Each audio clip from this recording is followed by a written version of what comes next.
¿Y ahora qué va a pasar? Qué mal que estamos mal. Realpolitik desde el malestar social.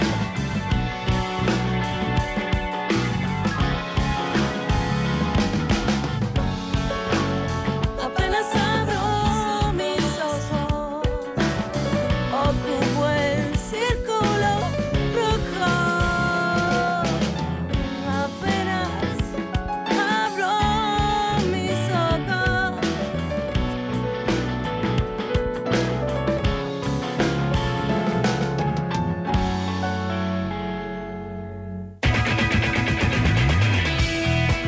Muy bien, muy bien. Supongo que ya se está quedando toda la gente del YouTube, porque obviamente no pueden escuchar por la 89.9. Que hay mucha gente que se escucha por ahí. Leí el otro día un informe y que decía que la radio normal y la radio en el auto y la radio en la casa, más Sigue allá mandando. sigue mandando. Sí. Que un porcentaje es el que está en el YouTube, obviamente que es el porcentaje que a nosotros nos gusta y que Obvio. queremos que se quede. Y la además a transmisión en los vivo. oyentes y las oyentes tradicionales nos pueden escuchar la radio, pero primero ponen YouTube, nos ponen like, nos También, pueden saludar por el chat también, y también. después siguen con lo suyo. Y después Claro. siguen con lo suyo. Después ponen la radio y ponen lo que quieran. Acá ya hay mucha gente que está en el YouTube. En un ratito viene Aleberco. Vamos a hablar del país que quieren los dueños. Muy buen tema del libro, aparte de muy buen libro. Porque bueno, hay que poner un poquito el foco ahí en los que mandan, ¿no? ¿Qué quieren, qué tienen los ricos en la cabeza? Pero bueno, se viene un nuevo 25 de mayo. Otro temón. ¿Fue una revolución o no fue una revolución? ¿Usted qué opina? Sí, bueno, igual yo estoy, igual hubo una parte, hubo una parte. ¿De qué tipo? ¿De qué tipo? ¿De qué tipo fue Fue un proceso, diría alguien. Fue un proceso, bueno. Claro. Revolución y Buena Guerra. respuesta, buena Esa. respuesta. Para no meter a ningún izquierdoso, vamos a poner a Revolución y Guerra de Tulio El Pelindongui, que dice, y mira, sí, pero no sé. Pero bueno, sí, al final sí. Vamos a ponerle que sí con sus alas izquierdas. 25 de mayo, Revolución de Mayo.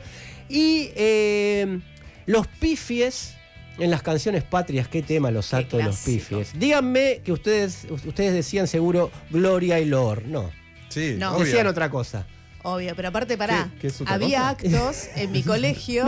No, es no lo eso. decían bien. No, claro. Seguramente No, decían no. otra En mi cosa. colegio había, una vez se armó un lío bárbaro con el maestro de música, porque en un acto, viste, algunos seguiditos que Sí. hubo, se cantaba Gloria y Dolor. Como, Gloria y Gloria y Dolor, Dolor, claro. como claro. todos los niños de bien cantan. Obvio. Y Pará, nos habían dicho. ¿Gloria y dolor o Gloria y No, olor? Gloria y Olor. Olor, obvio. Esa es la que va. Y nos habían dicho, en este acto, no sé, porque iban a venir tipo autoridades de no sé qué, no se canta, ¿eh? Ah, pero lo hacían a propósito los borromeos hacían y las a propósito. borromeas. Es como Hacían a propósito. Como la del águila. No. Claro, como la del águila. Un Bueno, águila, pero en la de un águila de guerra se Sarmiento, me hizo la canchera, en le tiró con la gomera. En Berazategui A no veces nos se organizaban. salía directamente, no nos salía, no es que lo pensábamos como una Está bien, estrategia pero para claro. joder a los directivos o a los docentes. No nos salía. Decíamos, bueno, cada uno. Hay canciones patrias que son canciones de autor. Está bien, uno las Reinterpreta. las va Claro. reinterpretando. Como por ejemplo. No, a mí me pasaba que tenía yo problemas en realidad con un himno, no sé si era de Sarmiento, que empezaba Padre Augusto, y todos venían y como que me hacían la malteada, ¿viste? Onda. No es que sufría bullying, pero era como una celebración medio rara y la obligaba yo. Bien. Eso, ¿no? El Padre Augusto. El no sé padre qué era. Augusto, bien. 25 de mayo, ¿qué confundía Paulanino? La canción, no sé si le llaman himno, canción de Malvinas que dice tras su manto de neblina. Sí, claro. Yo pensaba que era tras su manto, como algo Todo junto. trashumante, digamos. Claro.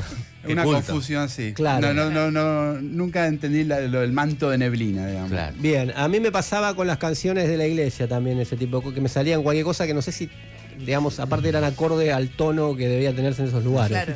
Pero bueno, con Cristo y qué sé yo. Porque me he tomado la comunión, como ¿Monaguillo? se corresponde.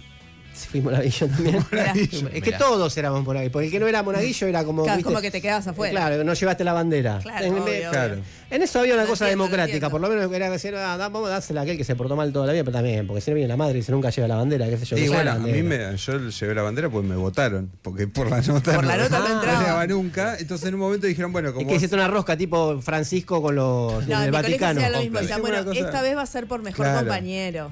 En un momento dijeron, bueno, está bien, a ver, vamos a. Porque siempre eran los mismos. O sea, te sacaban buenas notas, siempre lo mismo. En un momento dijeron, en séptimo grado, dijeron, bueno, para que todos puedan tener su foto Claro. con la bandera. Pero vamos a ir necesitamos darle un votando. formato a esto. Tenemos, Claro, que vamos. hacerlo de alguna forma Estaba legal. en un marco No puede legal. ser un dedazo. No había tampoco tantos actos, pero entonces había que acomodarse. Escuchame ahí.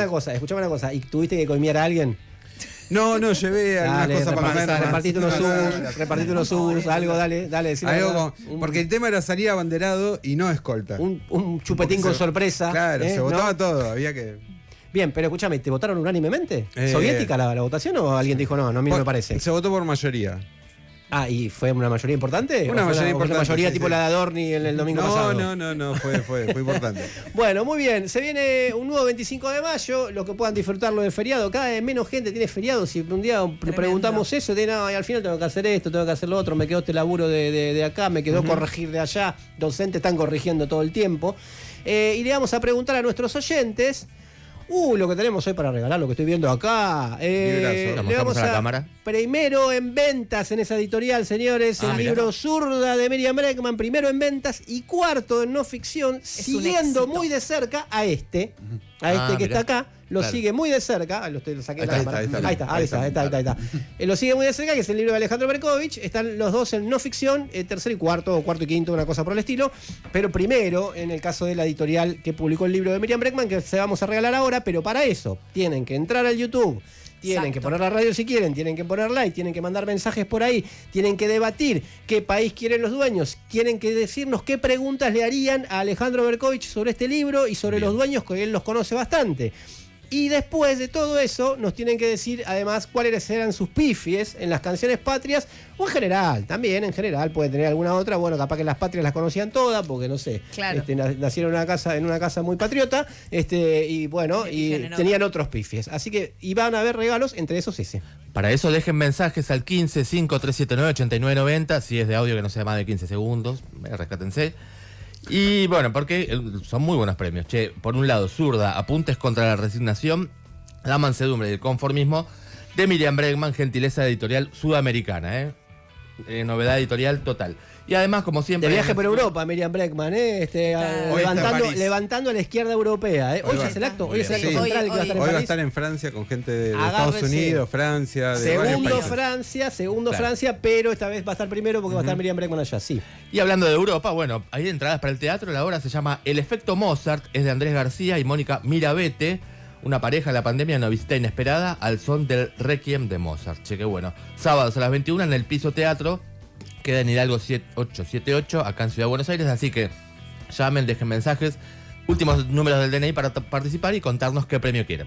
Mirá, Miriam Presidenta o Iberco Vice, ya están armando la fórmula. Hay Acá en YouTube, 2027. lo dice Hay Marcel. 2027. También está Oscar, también está María José, también está Rodrigo. Se quedan todos y manden sus consignas, que nos quedamos hasta las 14 en un gran programa del Círculo Rojo.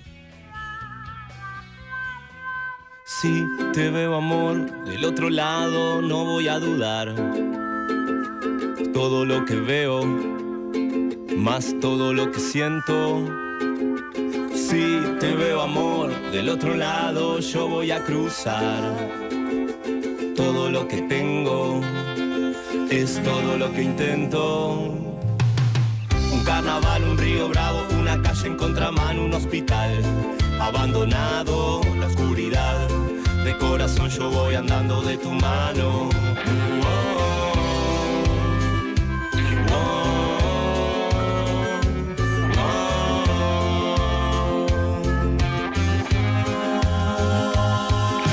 Si te veo amor del otro lado, no voy a dudar. Todo lo que veo, más todo lo que siento.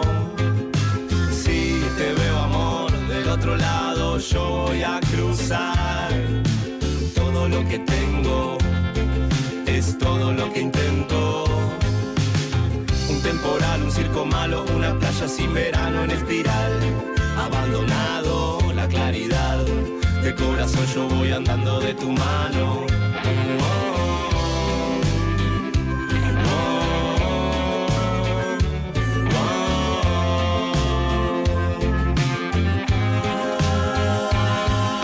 Sin ganar, vos no mentís, no está tan mal, nada más. A las 12:13 minutos en toda la República Argentina escuchamos a La Franela haciendo Hacer un puente. Mientras acá en la Ciudad de Buenos Aires está haciendo 17 grados en este momento. Está un poquito nublado, va a estar así todo el día, pero lindo para andar, hacer actividades y sobre todo escuchar el Círculo Rojo hasta las 14. La verdad del poder o el poder de la verdad. El Círculo Rojo con Fernando Rosso. Los análisis políticos más serios sobre las elecciones en la Ciudad de Buenos Aires que tuvieron lugar el domingo pasado coinciden en 2 o 3 conclusiones, que están a la vista de todos.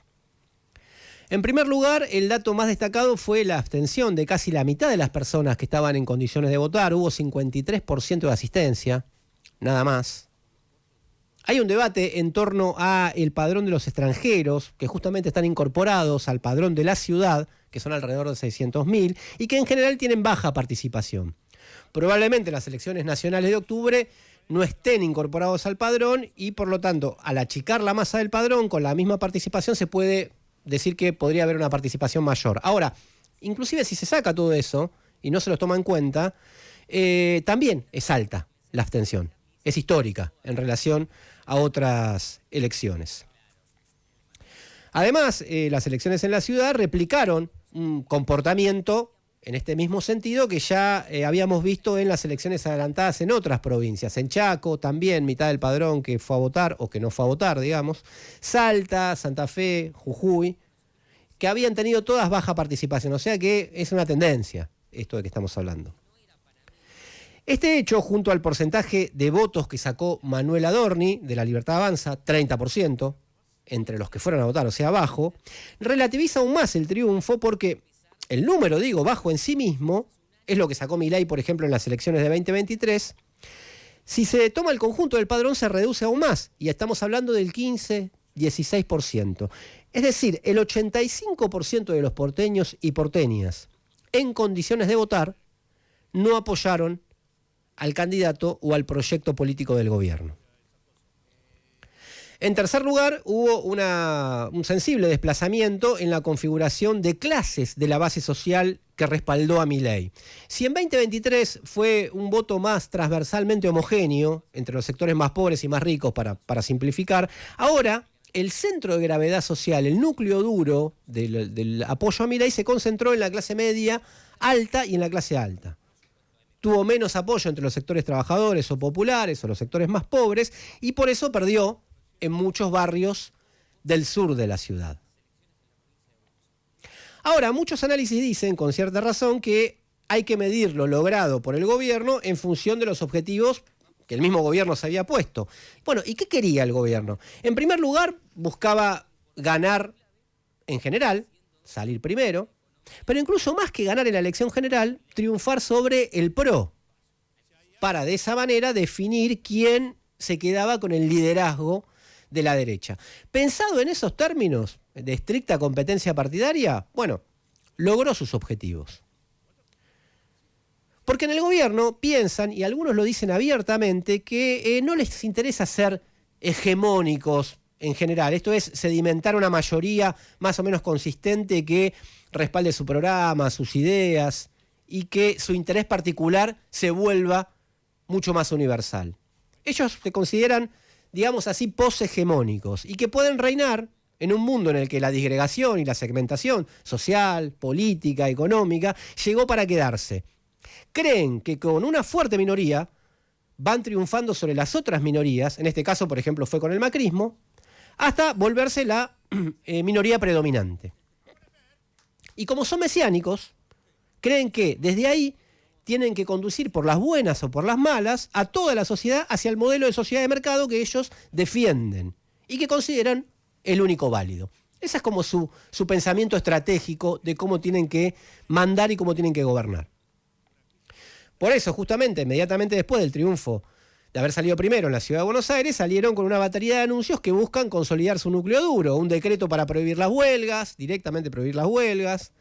Una represión más dura y más espectacular a los jubilados y a los periodistas que estaban cubriendo la marcha del miércoles. El cierre de organismos estatales como parte de, digámoslo así, una batalla cultural con una revisión de la historia y de la memoria.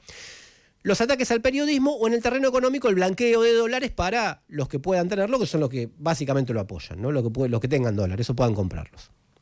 O puedan ponerlos a disposición del gobierno ante las encrucijadas que tiene en la economía. Perfecto. Quizá con esa lógica populista de derecha, digamos, pueden tener éxitos tácticos. Lo tuvieron el domingo pasado, pero no, y de ninguna manera, triunfos estratégicos. Porque por más que ellos crean que cambiaron para siempre las reglas que rigen la política, ojo, los macristas pensaban lo mismo, en su momento. Decían, no, nosotros vinimos a renovar la política y ahora hacemos la política de la gente común, las viejas reglas ya no existen, las viejas formas de pensar, la dinámica, perecieron. Pero por más que ellos digan eso, las leyes del movimiento de la sociedad, de la economía, de la política, no cambian radicalmente porque ellos lo anuncien. De hecho, en esta elección se expresó que es un proyecto que no es expansivo, salvo en los sectores más pudientes. Es más, una parte de la sociedad, y esto es un problema para ellos, y de los sectores más afectados particularmente, lo está ubicando como parte de la casta. Por eso le dio también la espalda, como a gran parte del sistema político tradicional. Durante este año y medio, desde que ganó Milei las elecciones, en muchas ocasiones afirmé, y perdone la autorreferencia, que Milei era más una expresión de la crisis que una solución de la crisis. Hablo de la crisis política o de la crisis de representación. Y ahora justamente hay analistas que dicen, bueno, que ese malestar que se expresó en 2023 continúa, sigue vigente en el seno de la sociedad y que ahora se está expresando por otros medios, como por ejemplo no ir a votar. Que es un debate, porque mucha gente plantea que no haber ido a votar es un problema de la democracia, no es una actitud política. Y quizás haya una actitud política. Es más, me animo a afirmar que hay una actitud política de rechazo. Sobre la que hay que pensar y sobre la que hay que trabajar. No necesariamente es una actitud repudiable, digamos, ¿no? O solamente cuestionable, sino que debe ser problematizable. Además, Milei logró este resultado en el marco, tengámoslo en cuenta, este resultado del 30% en la Ciudad de Buenos Aires, 15% del total del padrón, en el contexto de un apoyo descomunal del Fondo Monetario Internacional, un préstamo, un endeudamiento histórico, con el respaldo también del gobierno de los Estados Unidos, una corporación política que le votó todo o casi todo y volvió a hacerlo esta semana negando la posibilidad de una sesión que le dé un aumento magro a los jubilados y jubiladas, una dirigencia sindical que dosificó las medidas y hasta ahora sigue negociando con el gobierno pese a que el gobierno decretó el fin del derecho a huelga. Y siguen diciendo, no, estamos conversando, vamos a ir primero a los tribunales. Eso es básicamente darle aire al gobierno cuando ya, ¿qué más tendría que hacer el gobierno para que digan, bueno, no, vamos a encarar un plan de lucha contundente porque esto no va más? Ya directamente está diciendo que no va a haber más derecho a huelga. Bueno, además de esto, casi todo el empresariado alineado y los tanques de la comunicación, además de sus patotas digitales, a su favor, y obviamente los fierros del Estado, ¿no? Los que maneja a través de la CIDE, el presupuesto, la propaganda que hace a través de YPF o la pauta, etcétera, etcétera, etcétera. Con todo eso logró el 30%. También contó con otra ventaja, la campaña municipalizada, despolitizada del peronismo, el intento de una campaña blanda, casi larretista, podríamos decir, de Leandro Santoro, esquivando el bulto de discutir abiertamente con el gobierno, en el fondo también juega a favor del gobierno. Porque mientras está llevando adelante este plan, nosotros hablamos de otra cosa para intentar ganar. Bueno, es una concesión. De alguna u otra manera, es una concesión. No quiero entrar en este espacio en disquisiciones teóricas sobre la hegemonía o la no hegemonía. Ojo, me parece un debate muy importante. De hecho, escribí un libro sobre eso. Lo que es seguro es que los resultados de las 6 elecciones que hubo hasta ahora, y sobre todo la de la Ciudad de Buenos Aires, le permitieron triunfar en el terreno de la disputa por la pequeña política. Pero no le dieron la capacidad y la consistencia para las tareas históricas que se plantean. Es decir, las grandes reformas o contrarreformas que dicen que van a encarar después de las elecciones.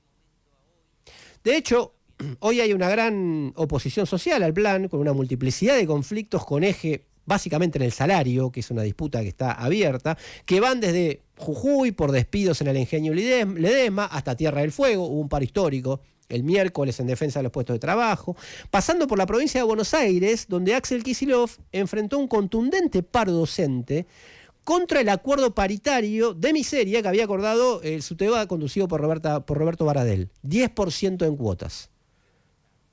Para muchos, o por lo menos para los docentes, las nuevas canciones suenan demasiado parecidas en este terreno del salario a las que se están tocando a nivel nacional. Se movilizaron en la Ciudad de Buenos Aires los trabajadores de vialidad, los controladores aéreos van al paro, estatales, bueno, una infinidad de conflictos que muestran una gran oposición social, además de los jubilados y jubiladas. Ellos, hablo de los libertarianos, pueden creer que van a reinar en la era poshegemónica, que con una secta minoritaria se pueden imponer y domar al resto de la sociedad, pero la realidad muestra un panorama bien diferente. Se está configurando una gran oposición social al proyecto de Milei, para lo que hace falta construir obviamente una verdadera nueva fuerza política, opuesta por el vértice a sus ideas y a sus políticas, y esto quiere decir básicamente por izquierda.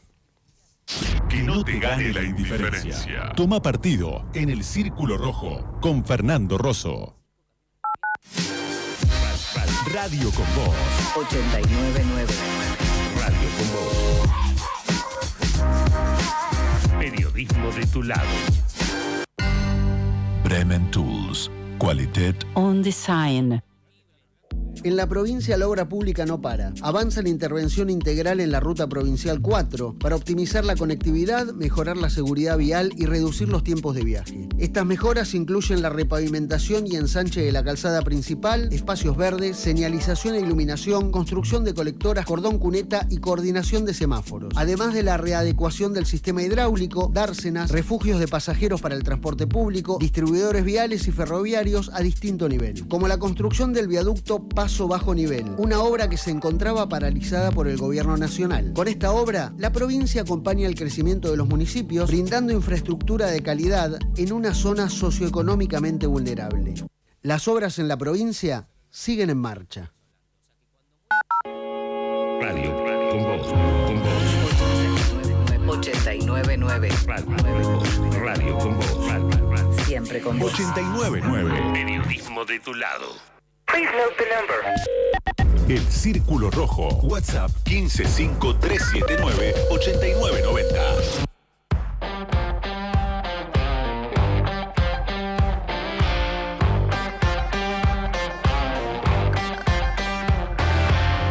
Una canción se repite otra vez, queda conmigo hasta el amanecer. Está todo tirado y no me importa esta vez. Ayer, el jean azul y los ojos café, lo viene yo y no lo quise perder.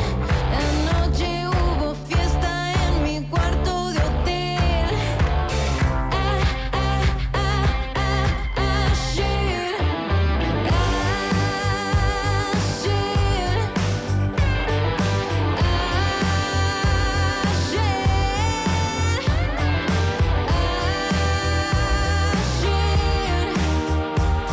te espero al final en la 326. La noche se hace larga y yo te quiero tener.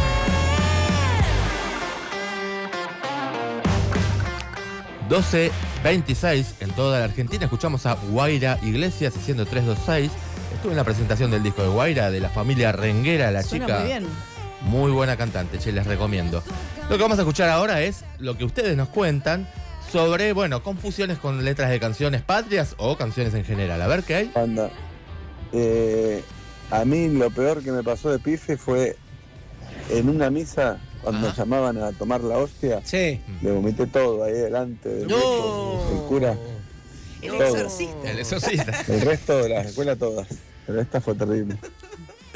Bueno, complicación, ¿no? Pero- Hermoso momento. Está bien, pero estuvo bien, entró bien la Tenía consignación. el vino antes, capaz que le ayudaba. Claro. Pero bueno. Mi hija, 4 años, Sí, prejardín, me cantaba encanta. el himno del siguiente modo. A ver. O juguemos o voy a morir, o juguemos Claro, o voy a morir. Nunca la corregimos. Que no se generalice, Nos que no se encantó esa versión generalice. del himno. Bueno, Sebastián 407 de Salta. Difícil que el premio llegue hasta acá, ¿no? Saludos. No se sabe, no, Círculo hay que Rojo tener, hay que Federal, tener esperanza, si sale Sí. sorteo hay que tener esperanza. Los sí. libros también viajan, así que puede ir para Salta, zurda. A ver qué más. Hola muchachos, Hola. yo en el primario, en el himno nacional, en lugar de decir dignísimo abrieron, decía dirisi gualmieron. Claro, está perfecto. Más o sí, menos así. obvio. Uno decía, Bueno. es así, inventaba palabras también. Yo cuando iba a la escuela, Aurora es una de las canciones más difíciles. Cantaba en lugar Azul Lunala, Claro. Era todo junto, Azul Lunala. Azulunala, claro. Papelón mal. Que había Además, la melodía había es que lunar la cosa, digamos. Claro. Azulunala. Y la competencia Ariel de Ala estaba medio cabreada con eso. También. A ver. El Círculo Rojo. Encontranos en Twitter, Facebook e Instagram. El Círculo Rojo 899.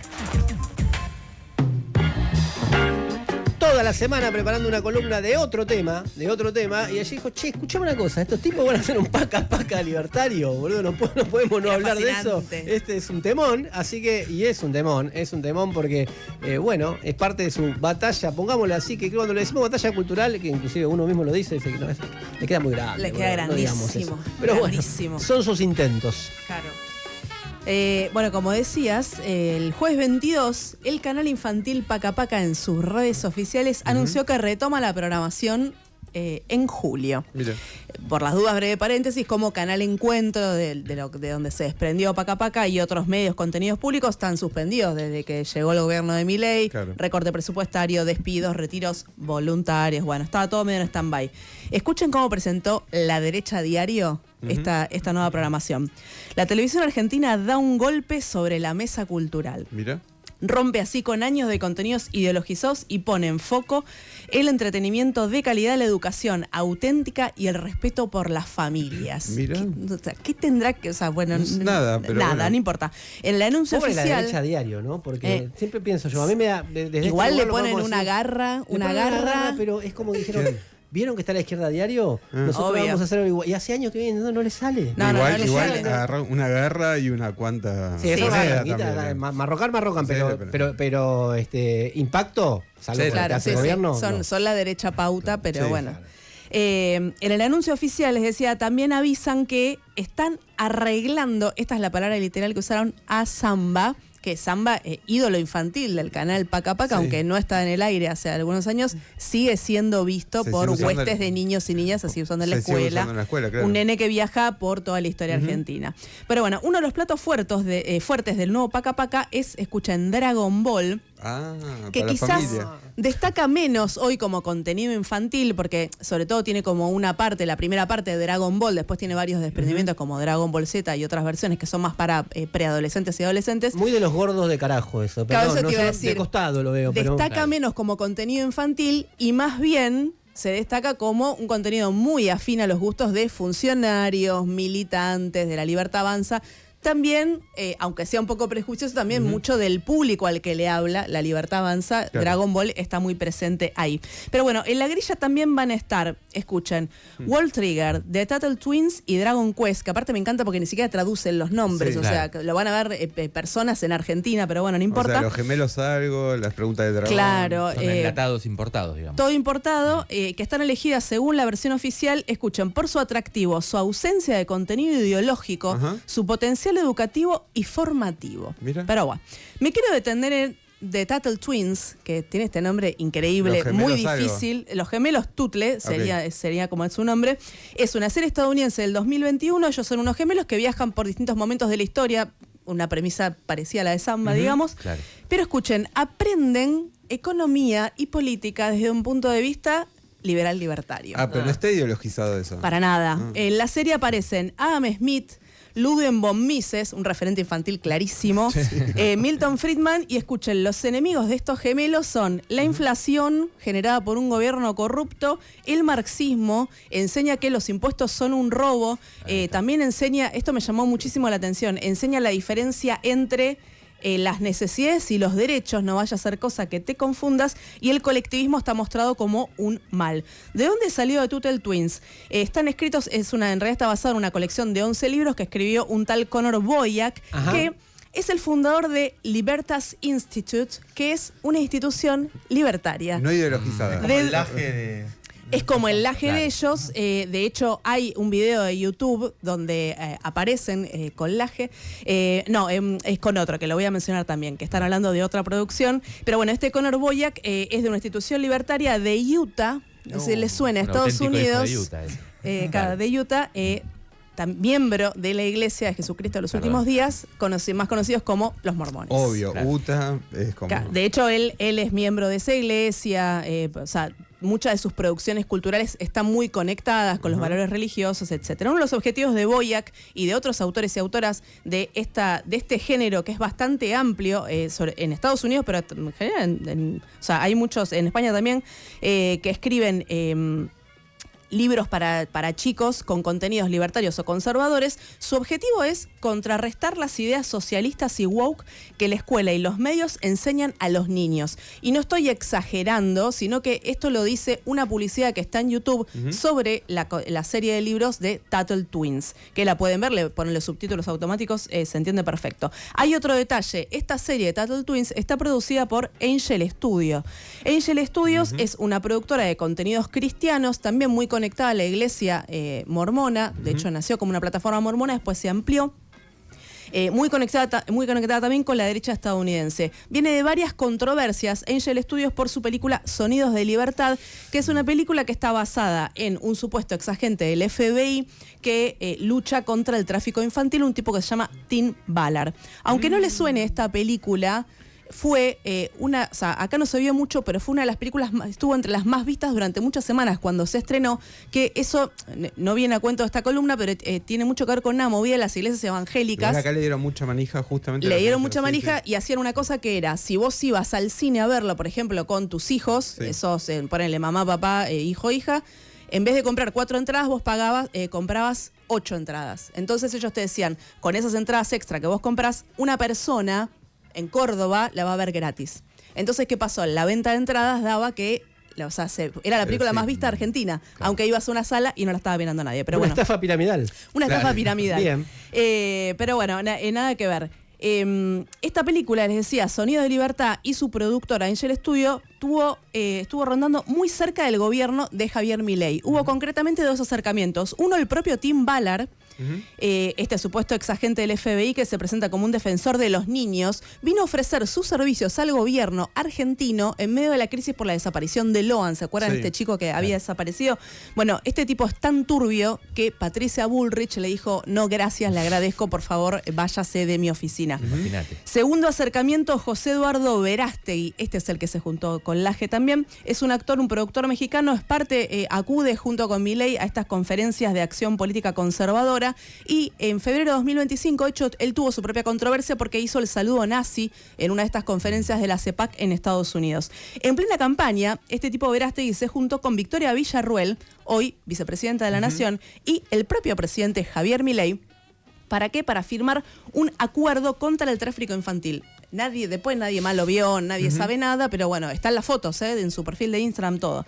Esto viene a cuento de ¿qué? De que la defensa de los niños suele ser un argumento para traficar otras campañas, por ejemplo, contra la educación sexual integral, también contra cualquier contenido que cuestione algo de valores conservadores, religiosos. Piensen en esta campaña de con mis hijos no te metas, los niños son inocentes, no puede ser que estén aprendiendo esas cosas. La otra campaña que se suele traficar también es campañas homofóbicas o transfóbicas, sin ir más lejos. El discurso del propio Milei, ahora nos queda un poco lejos en el tiempo, del 1 de febrero en Davos, donde linkeaba homosexualidad con pedofilia, porque vos decís, bueno, si vos defendés a los niños, entonces estás a favor de que no estén expuestos a ese peligro, por ende, tenés que estar en contra de la homosexualidad.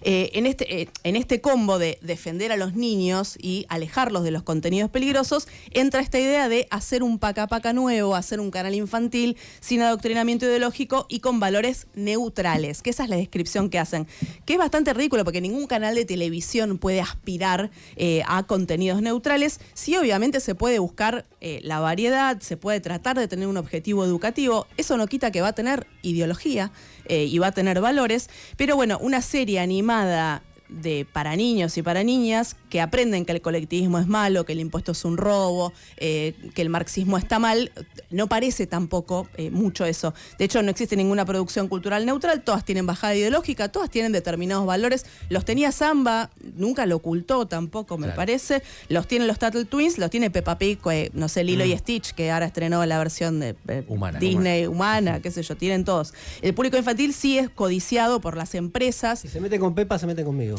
No, obvio, Ah, no, por perfecto. eso. No, Pero bueno, además, Es medio monárquica. el- Pepa, ¿qué me Bueno, viste, ustedes son trojos. vez.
12:41 en toda la Argentina.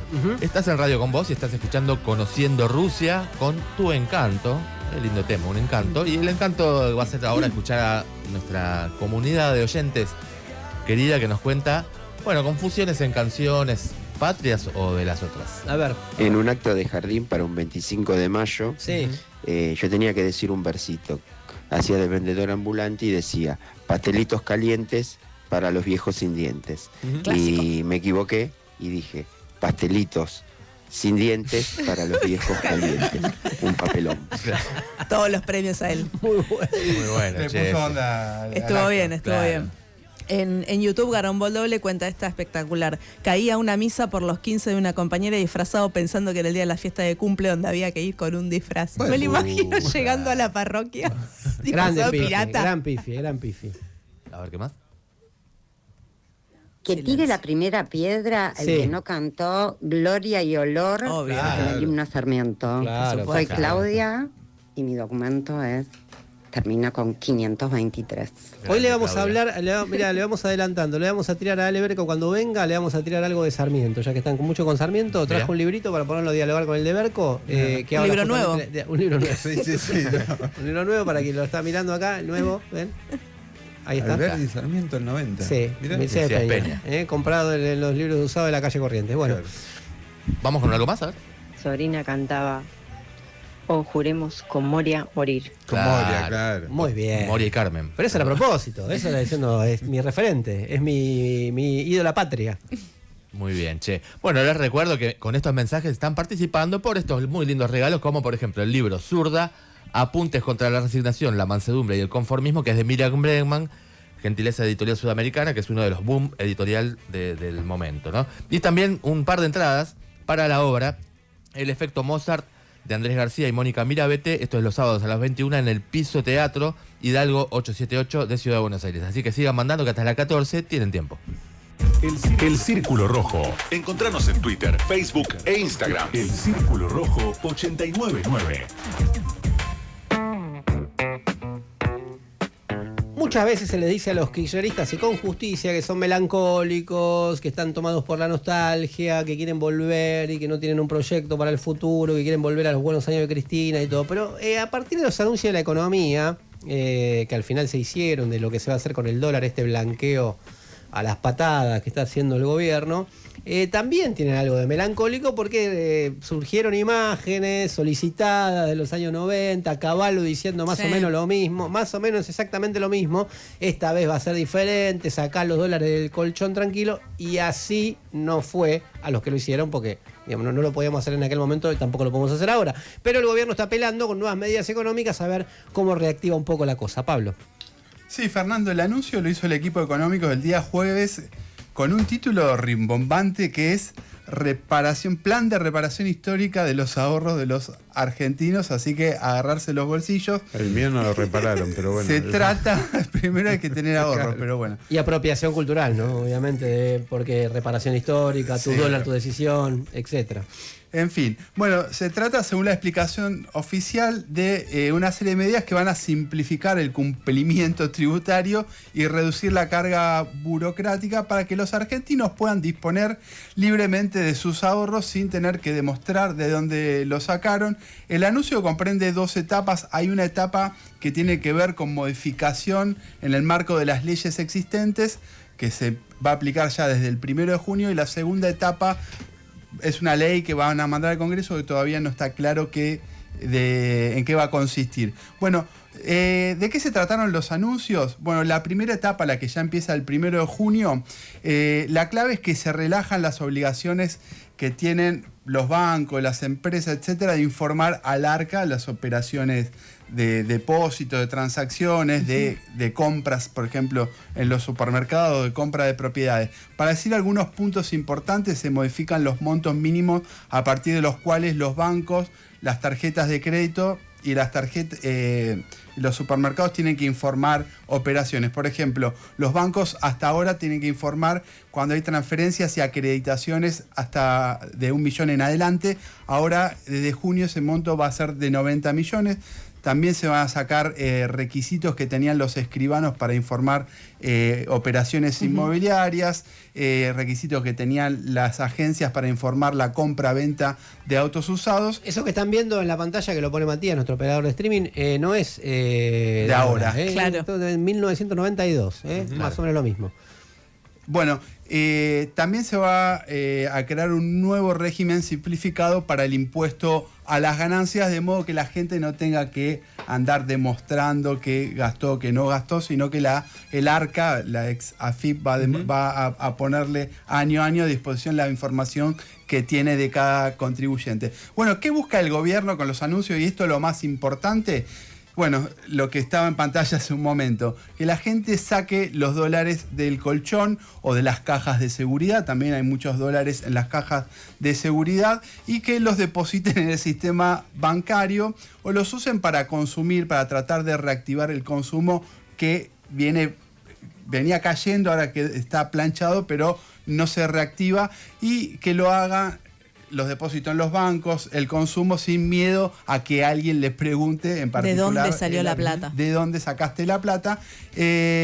Además, se busca que el sistema bancario, ya con esos dólares adentro, los canalice hacia préstamos a otras personas o empresas que los necesiten. El gobierno llama a esto remonetizar la economía, es decir, que se genera un aumento de la demanda de dinero que contribuya a la reactivación económica.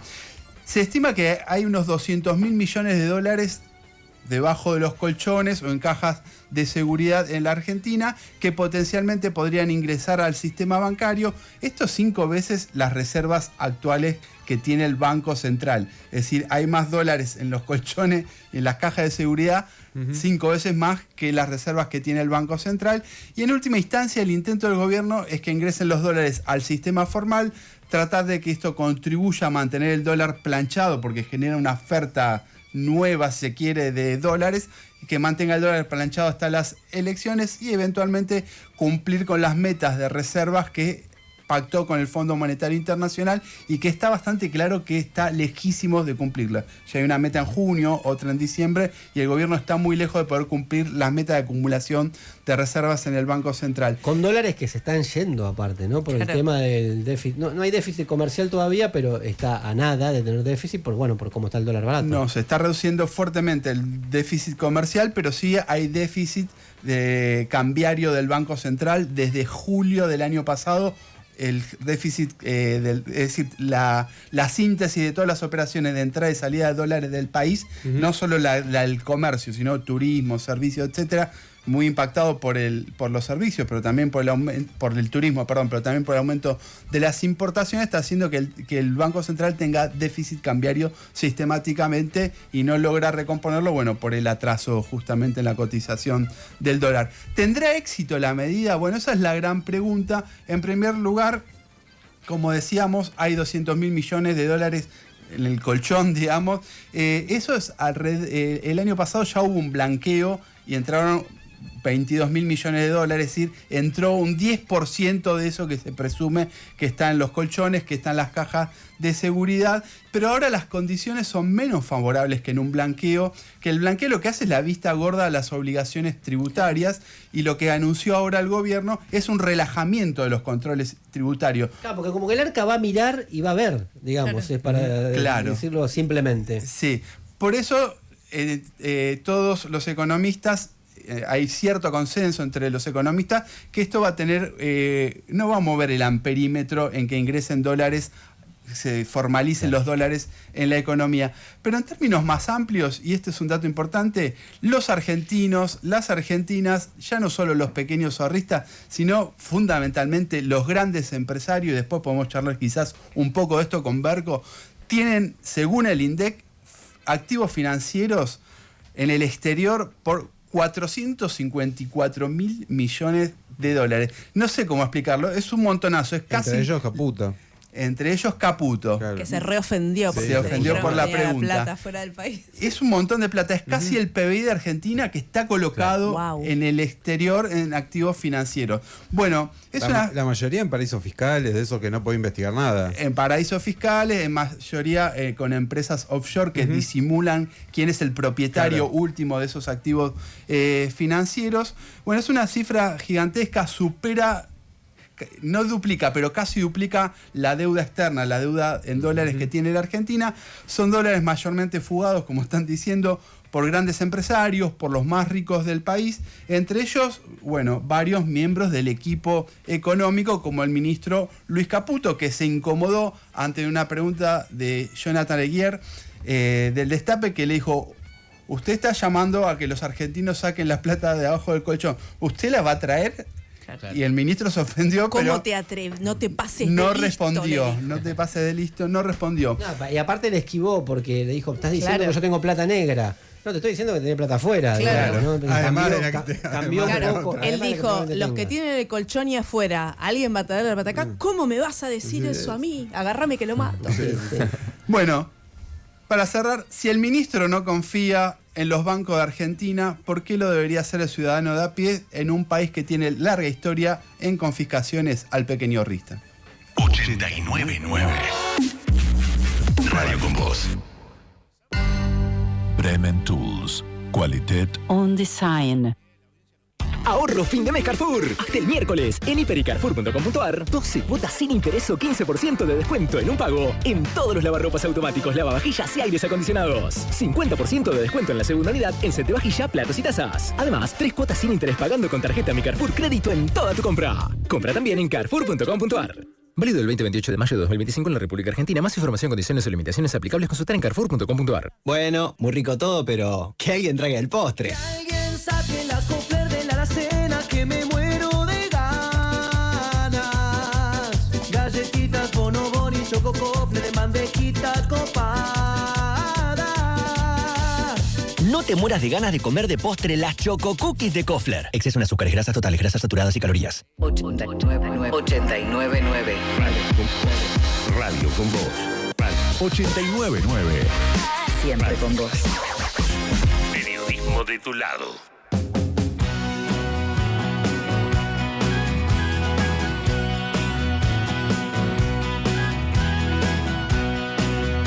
El Círculo Rojo.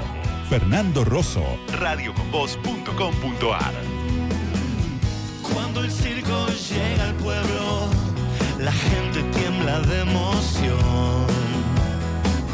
Cuando el circo llega al pueblo, es que va a comenzar la acción. La plaza se enciende, las brujas están vibrando desde el cielo el amor. Jimmy duerme en su habitación, un megáfono lo despertó.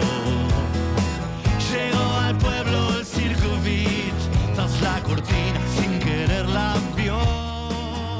Che, ya vamos con mensajes que nos están llegando, pero si no les cuesta tanto, podrían ponernos un par de likes, que lo estoy siguiendo a este tema, desde que empezó hasta ahora, y son, pero no tantos, o sea que pongan like al YouTube. Ahí hay gente además, que está mirando YouTube y no está poniendo like.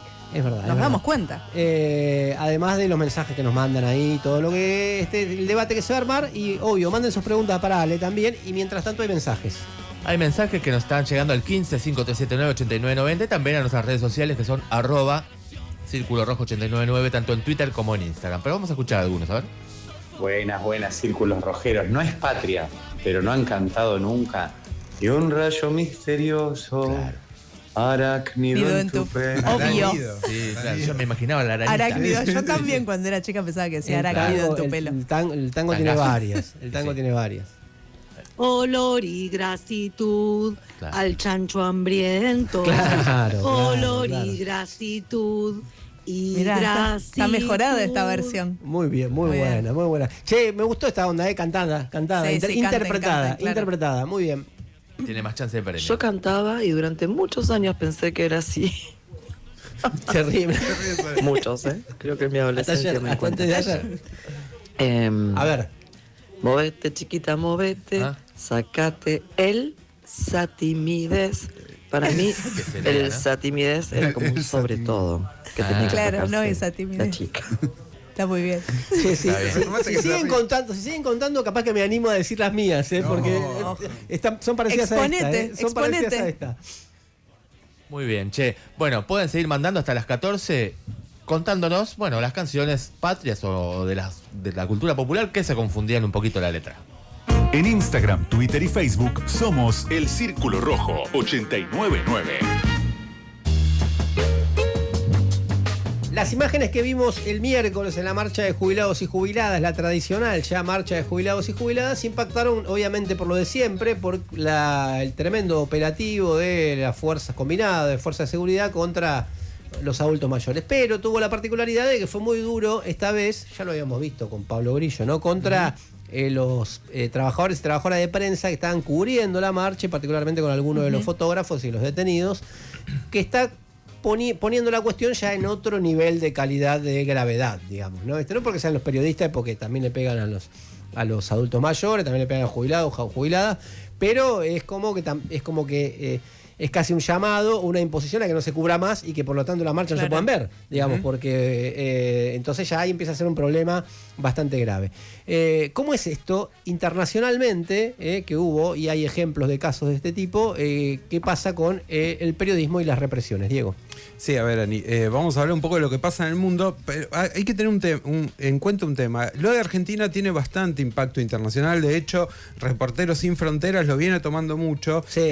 Primero por el caso de Pablo Grillo, que se está recuperando, esperemos que siga bien, sí, pero también porque es sistemático este ataque a fotoreporteros y a periodistas en las movilizaciones particularmente. Entonces ya salieron varias declaraciones de agrupaciones de periodistas a nivel internacional marcando esto de Milei. Pero también Amnistía Internacional, por ejemplo, habla de que en todo el mundo los periodistas son silenciados, marca esto, encarcelados o directamente desaparecidos. Hay países que desaparecen como si nada, y señalan que va desde Guatemala hasta Estados Unidos, desde Rusia hasta Pakistán, y que el foco principal está puesto en la acción de los gobiernos, en muchos casos directamente atacando a los periodistas y en otros haciendo la vista gorda como si no pasara nada.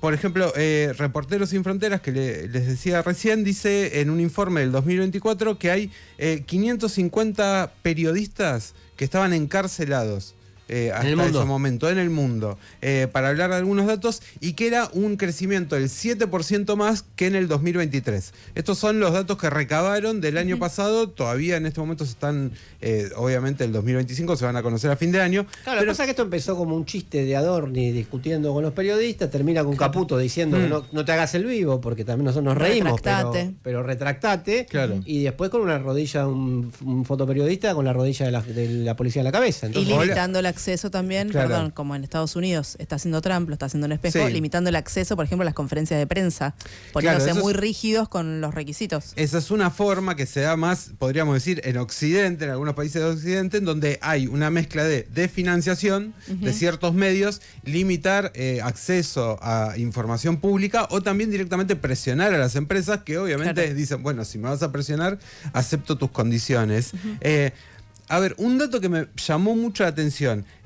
Dice Reporteros Sin Fronteras que 1/3 de los periodistas asesinados en el mundo en 2024 fue en Gaza. Y que tiene que ver con la acción de las fuerzas armadas del Estado de Israel. Es un dato muy llamativo porque justamente en Israel, en la Franja de Gaza, una de las cosas que intenta el Estado de Israel es evitar que salga información de lo que está pasando. De hecho, el ataque a los periodistas tuvo directamente ese objetivo. No solo periodistas árabes o palestinos, sino también periodistas internacionales. La idea era que no se conozca lo que estaba pasando. Obviamente hay mucho más acceso que en otros momentos, entonces las imágenes circulan igual. De lo que está pasando en Gaza circulan igual, pero fue una forma muy particular de intentar ocultar lo que estaba pasando ahí.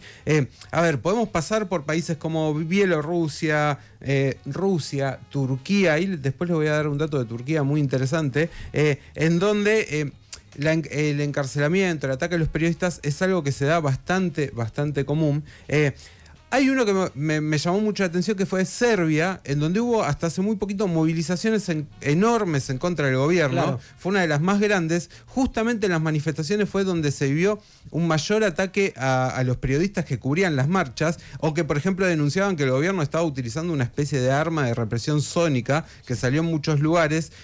Ahí tuvo mucho que ver con periodistas que intentaban cubrir qué pasaba directamente, el gobierno iba y los apuraba con la policía o con algún grupo amigo, algo muy parecido a lo que pasa en Argentina.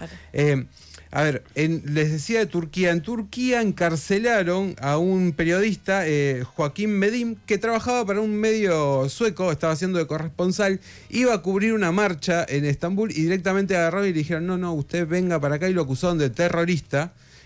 A ver, estoy hablando de países que Milei en muchos casos toma como ejemplo, o países amigos, o gobiernos amigos, claro.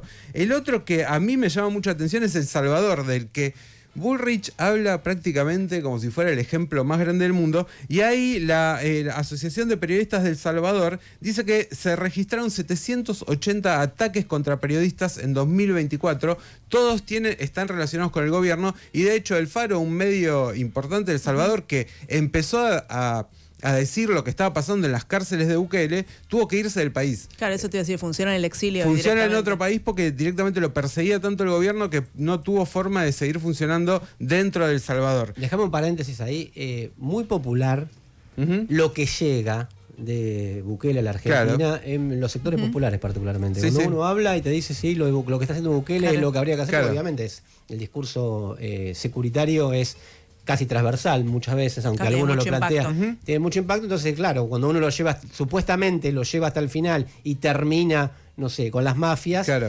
cuestión que obviamente no te van a dar toda la información completa, se vuelve popular, pero la gente dice, es como hay que hacer como Bukele. Vamos, sí, ya la tengo ahí agendada para hablar un poco de qué hablar. pasa en las cárceles de Bukele, Hay que que es muy hablar. interesante, pero es muy difícil conseguir información justamente porque el gobierno persigue a todos los medios periodísticos que intentan investigar un poco más lo que está pasando y como les decía, Alfaro se tuvo que ir directamente de El Salvador. A ver, esto es algo que recorre en todo el mundo, tiene diferentes formas, les decía lo de Estados Unidos, ahí es un poco más velado, pasa también en países como Rusia, China, Bielorrusia, hay un ataque al periodismo que tiene que ver con intentar evitar que se cuente lo que está pasando y tengamos en cuenta que podemos hablar de imágenes icónicas, por ejemplo, Robert Capa y el miliciano, la imagen de la niña del Napalm, que fue una imagen impactante que mostró lo que pasaba en Vietnam. Podemos irnos también, no irnos muy lejos, podemos irnos al 2000 en Argentina, la foto de Pepe Mateo, que esa secuencia de fotos que descubrió lo que había pasado con Maximiliano Costecchi y Darío Santillán. Digo, a veces unas imágenes, una cobertura periodística tiene mucho valor porque en muchos casos una imagen vale más que 1000 palabras. Te agrego un complemento que leí estos días y que me pareció genial porque tiene que ver con lo que pasó estos días en la Argentina, sobre todo con las denuncias alrededor de Diario Perfil y la precarización de los trabajadores. Steve Bannon dice que ellos piensan que además de la combinación de represión, ellos piensan que además la estructura del periodismo actual tan precarizada no tiene la capacidad de poner a periodistas a investigar y a denunciar bien, porque nadie puede poner 6, 7, nadie quiere, mejor dicho, poner 6, 7 meses a un periodista a investigar un caso que lo muestre en toda su magnitud. Y dijo, nosotros sí podemos. Yo digo, represión y precarización laboral, ¿cómo juegan a favor? Más un relato oficial que reproducen varios medios, eso lo que va haciendo es intentar construir o no construir, intentar ocultar un poco lo que está pasando, que es básicamente lo que se busca. Claro, pero generalmente te muestran una parte, que es decir, lo que te muestran la defensa del periodismo, la libertad de prensa. Te dicen, no nos dejan, nos insultan, defendemos la libertad de expresión. Esa avanzada puede hacerse complementada por la precarización de los trabajadores y trabajadoras de prensa y cómo se hace el periodismo, ¿no? Bueno, muy bien, temazo para debatir y que está muy presente en la Argentina.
Bueno, escuchamos a Blair haciendo She's So High a las 13:06 en toda la Argentina. Y te recuerdo que mientras nos vas contando las confusiones que tenés en canciones patrias o canciones de la cultura popular, estás participando por 2 premios. Por un lado, el libro Zurda de Miriam Bregman, Apuntes contra la resignación, la mansedumbre y el conformismo, gentileza de Editorial Sudamericana, y la obra Efecto Mozart, que también es un par de entradas para participar. Please note the number. El Círculo Rojo. WhatsApp 1553798990. Esto que va a contar Augusto ya circuló, pero escúchenlo porque es espectacular. El gobierno, espectacular digo, grave por un lado, pero la parte bizarra es que el gobierno dijo, bueno, voy a sacar un decreto para regularizar la actividad de la marina mercante. Claro. Bueno, perfecto, uno lo venía leyendo, que sí, que los ríos, que el dragado, que la libertad de los ríos y que no sé qué, y en el medio dice, ay, de paso vamos a prohibir la huelga, sintéticamente, ¿no? O sea, ya no que estaba por acá. Y no solamente en las actividades que estén vinculadas a la marina mercante, sino que llega bueno, a todos los trabajadores y trabajadoras, si se impone así, nadie podría parar, pero te lo cuento un poco mejor a gusto. Claro, Fernando, porque bueno, esto es el decreto 340 con el que el gobierno de Milei plantea este marco, digamos, regulatorio para lo que denomina actividades laborales esenciales o de importancia trascendental. En algunos casos obliga a los trabajadores a garantizar coberturas mínimas del 75% y en otras del 50% del flujo normal de tareas cuando haya conflictos como un paro, ¿no? Este gobierno siempre te corre el arco, porque 75% todo el mundo se da cuenta que la medida pierde absoluta efectividad. Tiene sentido. Con el 50% también. Claro. O sea, no tiene sentido hacer un paro solo del 50%, ¿se entiende? Porque aparte tenés que ver el acatamiento después. Entonces es más o menos lo mismo, solo que el gobierno tira siempre una más allá para que la de más acá parezca que es mejor, pero es lo mismo. Claro, si vamos al detalle de las actividades que cataloga como esenciales, encontramos desde la atención sanitaria y hospitalaria hasta las telecomunicaciones y los servicios aduaneros y migratorios, ¿no? Digamos, por ejemplo, y otros vinculados al comercio exterior. Con lo cual, digamos, ¿cuál sería el fundamento de la esencialidad de los bienes de exportación? Digamos, no se entiende mucho. Supuestamente, la respuesta es que impactaría sobre las finanzas públicas por la vía de que se recaudan menos impuestos, ¿no? Pero bueno, digamos, con eso todo sería actividad trascendental o esencial. Lo trascendental lo encuadra desde la producción de medicamentos, como si fuera un rubro que no tuviera capacidad de acumular stock, ¿no? Claro. Hasta servicios de radio y televisión, actividad frigorífica, correos, servicios hoteleros y gastronómicos. Todo eso es trascendental.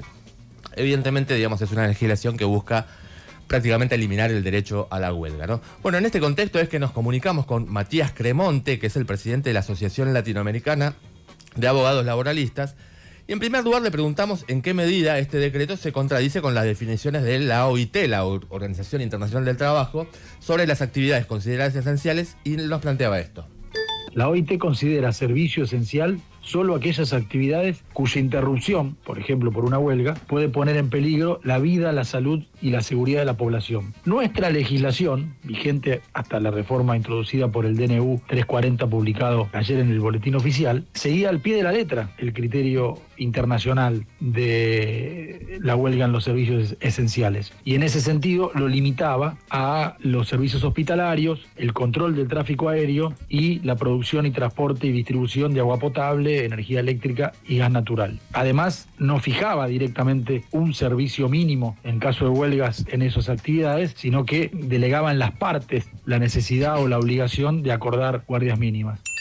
Bueno, escuchamos a Matías Cremonte, presidente de la Asociación Latinoamericana de Abogados Laboralistas, a quien también le preguntamos sobre qué experiencias fundamentarían esta extensión de la esencialidad a más actividades laborales. Él nos explicaba esto. Y la realidad es que en 20 y pico de años de vigencia de esta norma, no hubo nunca en nuestro país una situación de un conflicto laboral que haya puesto en peligro la vida, la salud o la seguridad de la población. Lo cual demuestra que la finalidad de este decreto es otra, y es limitar, restringir, casi prohibir, podemos decir, el ejercicio del derecho de huelga. Y desde luego, todas las actividades que se incorporaron ahora como esenciales o como de importancia trascendental, y la limitación que implica la obligación de imponerles un servicio mínimo del 75% o del 50% según el caso, es contraria a todos los principios y criterios ya definidos por el Comité de Libertad Sindical de la Organización Internacional del Trabajo. Bueno, Matías Cremonte es uno de los abogados que ya presentó un pedido de nulidad e inconstitucionalidad de este decreto, y esto lo hizo como parte de ATE Nacional, que es la Asociación de Trabajadores del Estado, y yo en relación a esto también es que le consultaba de qué formas le parece que estaría planteado defender el derecho a huelga, y él nos decía lo siguiente. Ya han planteado muchos sindicatos, incluso la CGT, que van a solicitar judicialmente la suspensión y la inconstitucionalidad de este decreto. Indudablemente va a tener una respuesta favorable. Desde el punto de vista formal y desde el punto de vista del fondo de la cuestión, no existen dudas de que este decreto es inconstitucional, pero también puede haber respuestas colectivas. Quiero decir, a un decreto que limita el derecho de huelga también se le puede responder ejerciendo el derecho de huelga, porque en nuestro sistema el ejercicio de este derecho no está limitado a cuestiones que tengan que ver con la negociación colectiva o con la defensa puntual de los intereses de lo que se denomina una categoría profesional. Puede ser planteado un conflicto sindical o una huelga especial o general contra cualquier política de gobierno, y este tranquilamente puede ser el caso. Recordemos, Augusto, que este apartado ya estaba en el DNU 70, el mega DNU, ya estaba en el decretazo, y este apartado laboral particularmente está judicializado, trabado en la justicia por un fallo de la Cámara Nacional de Apelación del Trabajo, que te da otro precedente más todavía. Bueno, ya está anulado por otro juez, o sea, o por lo menos suspendido. Todavía tiene que ver la respuesta de la Corte. Sí, tal cual, che. Le agradecemos este contacto a Matías Cremonte de la Asociación Latinoamericana de Abogados Laboralistas. Y sí, yo creo que aparte lo que decís vos, como que no es casual la aparición de este decreto, que está en el marco de una semana que viene, al ritmo del aumento del costo de vida, un incremento de la actividad conflictiva, de la conflictividad laboral, ¿no? Desde la fortísima huelga general en Tierra del Fuego, en apoyo a los y las metalúrgicos que hicieron como 10 días de paro contra las amenazas de cierre de las plantas de electrodomésticos, la docencia de la provincia de Buenos Aires, que pasó el martes un paro en rechazo al acuerdo paritario insuficiente, docentes de universidades, las acciones de choferes de colectivos en rechazo al acuerdo salarial que pautó la conducción de la UTA, la lucha contra despidos en el ingenio del Istmo de Jujuy, entre muchas otras, ¿no? Es el panorama que el gobierno intenta disipar, montado un poco sobredimensionando el magro resultado electoral que tuvo en la ciudad de Buenos Aires, pero bueno, envalentonado con eso. Yo creo que no se puede tapar el sol a decretazos. De hecho, en julio se van a cumplir 50 años de una de las huelgas generales más importantes de la historia argentina, que fue en respuesta al Rodrigazo. Estamos a pocos meses de eso. Una situación, yo creo que con algunos puntos de contacto con la actualidad. Así que tal vez estas pasadas de rosca del gobierno está convocando a un fantasma que le puede dar un susto muy grande. Che, ¿se pueden tranquilizar la gente del YouTube? Ya vino Ale, porque dice, ¿dónde está Ale? Sí, ¿Qué acá pasó? está. ¿Dónde No está? tiene la dirección. Pasa un ratito. ¿Mandaron muchas preguntas? Mandaron un montón de preguntas. Dice si no conoce algún dueño, una chica preguntaba si no conoce algún dueño que para presentarle. Hacemos en la radio de servicio. Que esté soltero para presentarle. Bueno, ya viene y hablamos del país que quieren los dueños. Radio con Voz. En donde estés, 89.9. Con vos, siempre con vos. Periodismo de tu lado. 89.9. Una marca con historia, el perfume como tu poder de seducción. Colbert, la fuerza de generación en generación. Perfumes Colbert. Encontralos en las principales perfumerías del país.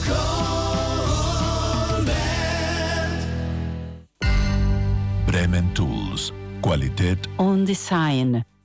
Bueno, muy rico todo, pero que alguien traiga el postre. Alguien saque la Kofler de la alacena que me muero de ganas. Galletitas, bonobón y choco Kofler en bandejita copada.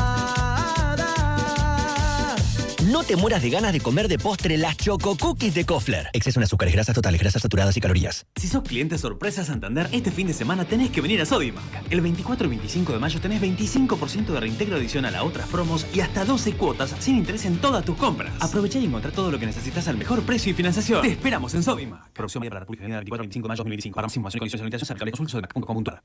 Desde Brasil llega a Buenos Aires Dani Sá, reconocida maestra de Ashtanga Yoga en todo el mundo. Olá, Buenos Aires. Los espero em Ashtanga Yoga Palermo, el 22, 23 y 24 de agosto. Para mayor información, ingresa a ashtangayogapalermo.com.ar. Radio con Voz. En donde estés, 89.9. siempre con vos. 89.9. Periodismo de tu lado. El Círculo Rojo. Fernando Rosso. Radioconvoz.com.ar. Why do birds suddenly appear every time you are near? Just like me, they long to be close to you. Why do stars fall down from the sky every time you walk by? Just like me, they long to be close to you. On the day that you were born, the angels got together and decided to create a dream come true. So they sprinkled moon dust in your hair, of gold and starlight in your eyes of blue. 13-17 en toda la República Argentina. Acá en la Ciudad de Buenos Aires está haciendo 17 grados. Es un poco la temperatura que se va a mantener todo el día. Y mañana domingo una temperatura igual, medio fresquito, pero con quizás algunas lluvias. Así que quédense acá en la radio con vos. Ya viene Berco. Hasta las 14 estamos en el Círculo Rojo. El Círculo Rojo. Encontranos en Twitter, Facebook e Instagram. El Círculo Rojo 899. Lo bueno es que tenemos tiempo y lo bueno es que no necesita tanta presentación. Entonces podemos ir directamente al contenido, porque Alejandro Berkovich lo escuchan todos los días acá en Radio Con Vos, en Pasaron Cosas, los lunes en La Ley de la Selva por C5N, y acaba de publicar El País que Quieren los Dueños, en el que él escribe la introducción, un ensayo, y además participan Cecilia Ricap, Lara Bernstein, Juan Odicio, Gustavo García Zanotti y Augusto Tartufoli, en un capítulo que a mí me gustó mucho, que mucha gente se pregunta por qué está y por qué tiene que estar, porque es lo que muestra, es lo que fundamenta todo lo anterior. Exacto. O lo que ilustra todo lo anterior.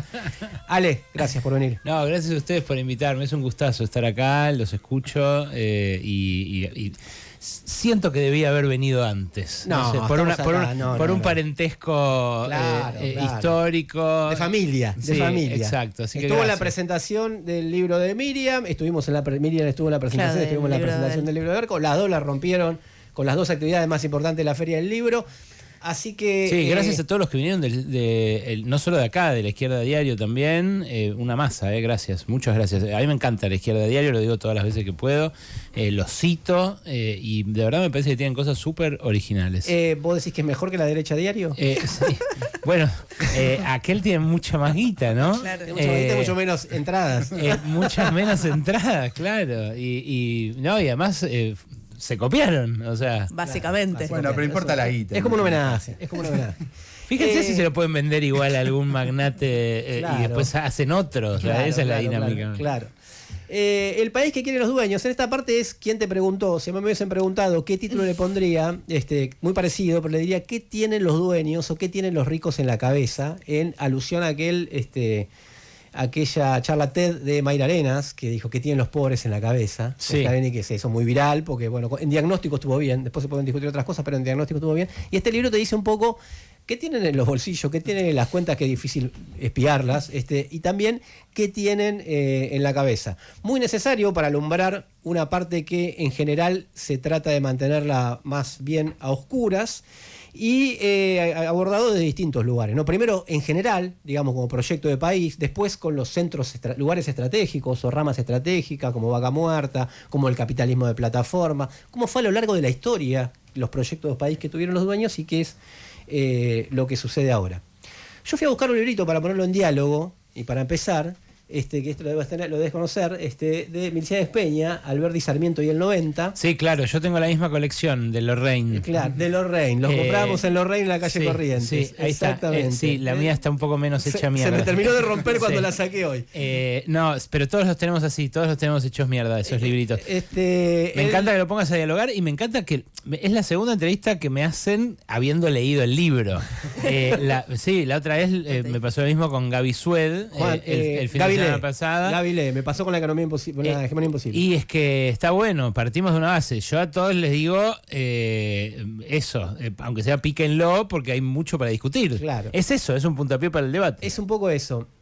Peña, dice acá, Milciades Peña, intelectual de izquierda, quizás desde la rama trotskista, el que hizo la obra más grande de historia argentina, ¿no? Y sobre todo del siglo XIX y parte del siglo XX, dice justamente, se hace esta pregunta ya en esa época, y dice que Sarmiento y Alberdi, con todas sus controversias, fueron como intelectuales trágicos, porque querían un proyecto de país, uno mirando a Estados Unidos y otro mirando a Europa, y no tenían la clase para hacerlo. Entonces terminaron inclusive hasta derrapando, ¿no? Tratando de buscar ese proyecto de país, terminaron derrapando diciendo, bueno, traigamos franceses y poblemos la Argentina, o no ahorre sangre de gaucho, como dijo en algún momento Sarmiento, pero sin embargo Peña tiene una visión comprensiva y dice, pero en realidad miraban a Estados Unidos y decían, esta oligarquía con olor a bosta, que lo único que le interesa es ver reproducirse las vacas, no van a ser un país. ¿Cómo se actualiza en tu libro esta controversia, ¿no? Bueno, en diálogos que yo mantuve con algunos de esos dueños en estos 25 años de laburar, que al toque me empecé a dedicar a eso. Yo cuando empecé todavía estudiaba economía, recién empezaba a estudiar economía, y una de las primeras misiones que me dieron fue ir a la Unión Industrial Argentina.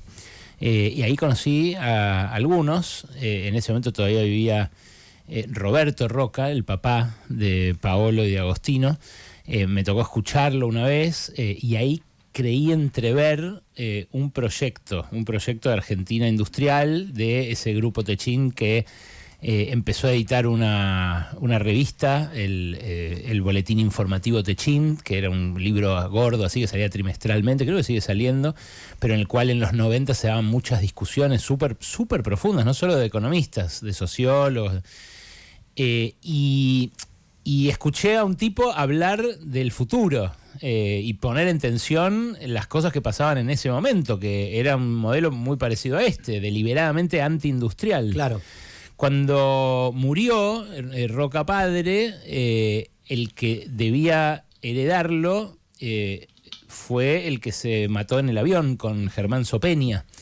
Allá por los primeros años 2000, en un momento se cae un avión, estaba ahí el Roca que tomaba la antorcha con uno de los periodistas estrellas de La Nación, Claro. y un par de empresarios más, creo que había. Y ahí es cuando aparece Paolo Roca al frente de Techint. Claro, en estos años me tocó hablar con tipos más apegados o menos apegados a su sector, pero en todos los casos, es muy interesante, todos tienen campo. Y eso habla del modelo de acumulación de la Argentina, de cómo está presente todo el tiempo ese esquema agroexportador en todos los grandes capitales. Ahora, la diferencia entre aquellos proto-burgueses de los que por ahí hablaba o con los que lidiaban Alberdi, Roca, todos los que en su momento, Sarmiento, todos los que en su momento se propusieron construir pensar un país, claro. Un país, es que en el medio floreció una industria muy pujante, un sector, además, que tuvo avances tecnológicos, innovaciones que en otros países de Latinoamérica no se dieron.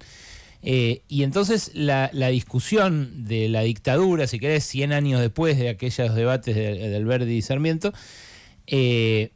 fue una discusión de destrucción de algo que ya estaba.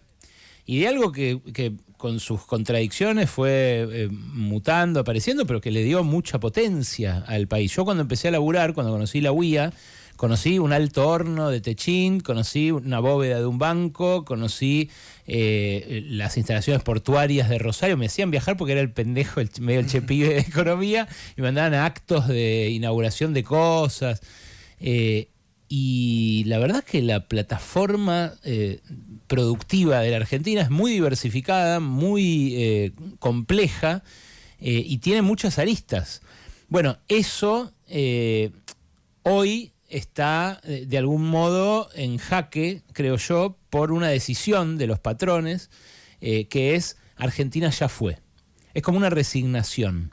Y en esa resignación yo lo que veo son cifradas muchas frustraciones de años y años, décadas e intentos de imponer determinado orden, y también una sintonía con un Milei que viene a decir nuestro rol es subalterno, es alineado con Estados Unidos estratégicamente y subalterno en términos productivos. Le tenemos que dar básicamente energía, petróleo y gas a otros países, claro. Minerales, litio, pero también cobre y oro, y la proteína vegetal que siempre exportó la Argentina. Y en ese acuerdo bastante unánime, con ese horizonte, también se apoya el respaldo a Milei. un respaldo que a mucha gente le resulta inexplicable de empresarios que en algunos casos están perdiendo como en la guerra y que están viendo destruir una parte de su capital y sacrificar una parte incluso del personal que emplean, ¿no? Que en términos de Milei, la gente que les compra plata, ¿no? Claro. Bueno, ese fenómeno es un fenómeno que el año pasado me decidió a escribir el libro. Vi tal unanimidad en el apoyo a Milei, aun cuando a mí me parecía algo tan imposible de apoyar desde la lógica propia de un empresario que está perdiendo guita, y pensé, ¿por qué? Y bueno, esa es la pregunta que nos intentamos responder todos, en todos los ensayos. Una vez leí una cuestión alrededor del eterno debate de la burguesía nacional, ¿no? Que creo que todos tenemos como un acuerdo de que estamos hablando de algo que nunca existió.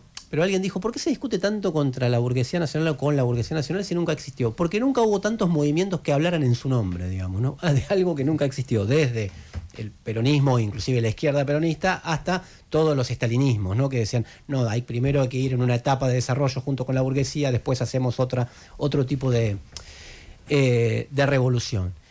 ¿Qué soy la burguesía nacional? Si tenés que ver en lo que se basa en tu libro. Existe, no, obviamente que cuando hablamos, no estamos hablando de empresarios que tengan nacionalidad o que tengan su documento argentino, sino que estamos hablando de que tengan una visión nacional. Igual el documento cada vez menos, ¿no? Porque también, Uruguay, claro. Domicilio uruguayo, de la patria grande, por lo menos. Claro. Mirá, yo es una categoría que no uso mucho, la verdad. Hablo del gran capital, hablo de los grandes empresarios, de los dueños. Me parece que los dueños es una categoría bastante mejor. Y porque también engloba a los que hoy son solo rentistas. Y esa es una metamorfosis interesante también para ver. ¿Qué miran los dueños? ¿Miran el flujo o miran el stock? ¿Miran la que tienen afuera, como Caputo, que se puso tan nerviosito, escuché que contaban hace un rato, cuando le preguntaron? ¿O miran la empresa que les produce el ingreso acá?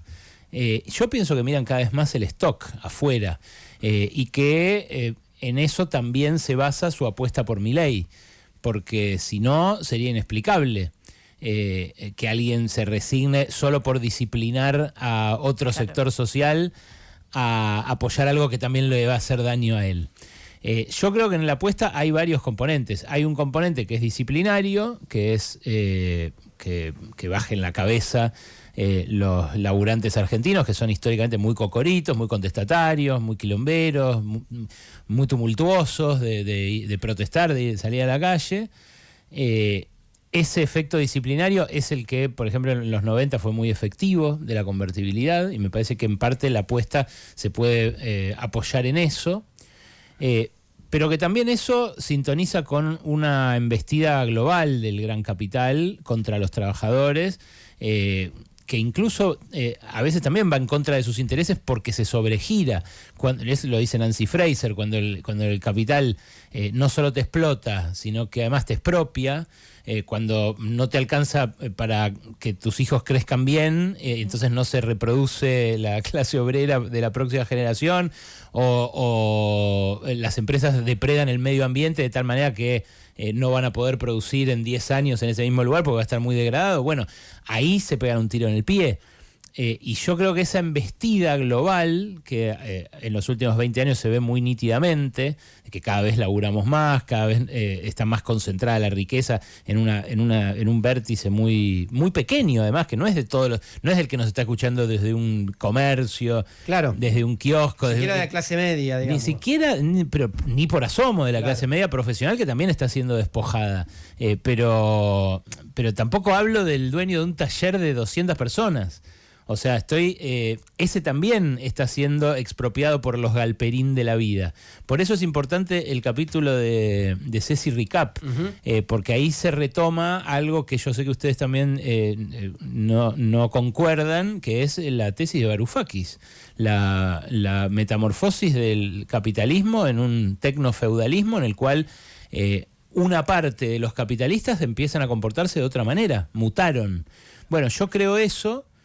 Y yo creo además que... Lo que pasa es que lo monopolista tiene algo de feudal también, ¿no? O sea, sí, tiene como rasgo de lo feudal. Sí, pero la renta de la nube tiene una característica... específica. Es para mí específica y no importa si rompe o no con el análisis tradicional del marxismo. Lo importante es que es cada vez más lo que se lleva. Y que es una dinámica expropiatoria en un punto. Bueno, yo veo esos fenómenos en paralelo. La embestida global, el intento de disciplinar, pero también, y esto si quieren lo desarrollamos luego, la guerra al Estado. O sea, si hay algo que sedujo en los grandes capitales del discurso de Milei, fue la motosierra. La motosierra es algo que, si vos mirás los discursos de Paolo Roca de los últimos 10 años, estuvo presente todo el tiempo. Todo el tiempo su opinión de que el Estado, con este tamaño que tenía hasta Milei, era insostenible. Están escuchando a Ale Berco, obviamente estamos hablando de El país que quieren los dueños, el libro en el que él escribe y que coordinó, que tiene varios autores. Y bueno, Pablo. Sí, no, vale, primero un elogio al libro desde el punto de vista metodológico. Nosotros venimos de las carreras de economía, que se explica economía desde una abstracción tal que muchas veces no entendemos que estamos estudiando. Me parece que el libro que pone eje en los agentes o en las clases sociales o en los empresarios o lo mismo en la historia de su pensamiento, no sé, como el capítulo de Juan Odicio o de sus ideas, un compañero muy bueno que tuve en maestría. Me interesaba... ¿estudiaste con Juani en la maestría? Mirá. En la de, Rapoport, Historia Económica. Qué grande. Bueno, él ahora está enseñando en la UNAM. Sí. Muy capo. Bueno, después sigue. Vamos a hablar de Ferro un poco. No, pero me interesaba el rol que cumple también en desmitificar algunas cuestiones, porque el proyecto es ese que vos decís, un proyecto de una Argentina primarizada, pero en ese proyecto también surge esto, la economía de plataformas como algo distinto, como innovadores que traen y que parece que iniciaron, como Bill Gates, su emprendimiento en un taller en su casa, y me parece que el capítulo de Ceci Ricap aporta en eso, en desmitificar, por ejemplo, Marcos Galperin, ¿no? ¿Qué es Marcos Galperin? Empezó en el taller de su casa, ¿cómo construyó ese imperio, no? Bueno, ayer estuvo Ceci acá, Ceci Ricap, para mí, hoy la intelectual de izquierda con un discurso más potente y más corrosivo del país, o sea, una mente realmente distinta. Es muy al hueso lo que está estudiando Ceci en Europa con Mariana Mazzucato en Londres. Y Ceci lo que dice es que, los tecnomagnates no solamente gozan de subsidios y beneficios muy cuantiosos del Estado argentino, no solamente se nutren de los profesionales que formó el Estado argentino en las universidades, en la del CONICET, en los lugares de investigación, sino que además se fueron del país para no pagar impuestos y llevaron adelante todas sus innovaciones técnicas, todas esas plataformas, todo el andamiaje de esas plataformas, de tal manera de que esté subordinado a la nube estadounidense. Entonces, lo que cuenta Ceci, por ejemplo, es un caso de una empresa que floreció en la incubadora de Córdoba, en la Universidad de Córdoba, de unos pibes que hace 15 años más, en 2009, 2008, 2009, empezaron a hacer Machine Learning, que es como la base de la inteligencia artificial. Claro. Hace un montón. Y hacían eso con código abierto para varias empresas que le solicitaban sus servicios, pero medio dejándolo ahí para que cualquiera lo aproveche. Y además se dedicaron a Machine Learning como producto de sus conversaciones con los profes de la Universidad de Córdoba. Con lo cual eran medio una semillita de algo súper potente y criado íntegramente. Bueno, lo que hace Galperin cuando compra esa empresa es llevarse ese talento, pero además privatizarlo, bloqueárselo a todas las demás empresas y a todo el resto de la población. Privatizarlo posta. Y claro, relaciones de producción que traban el desarrollo de las fuerzas productivas, ¿no? Exacto. Un ejemplo concreto. Concretísimo.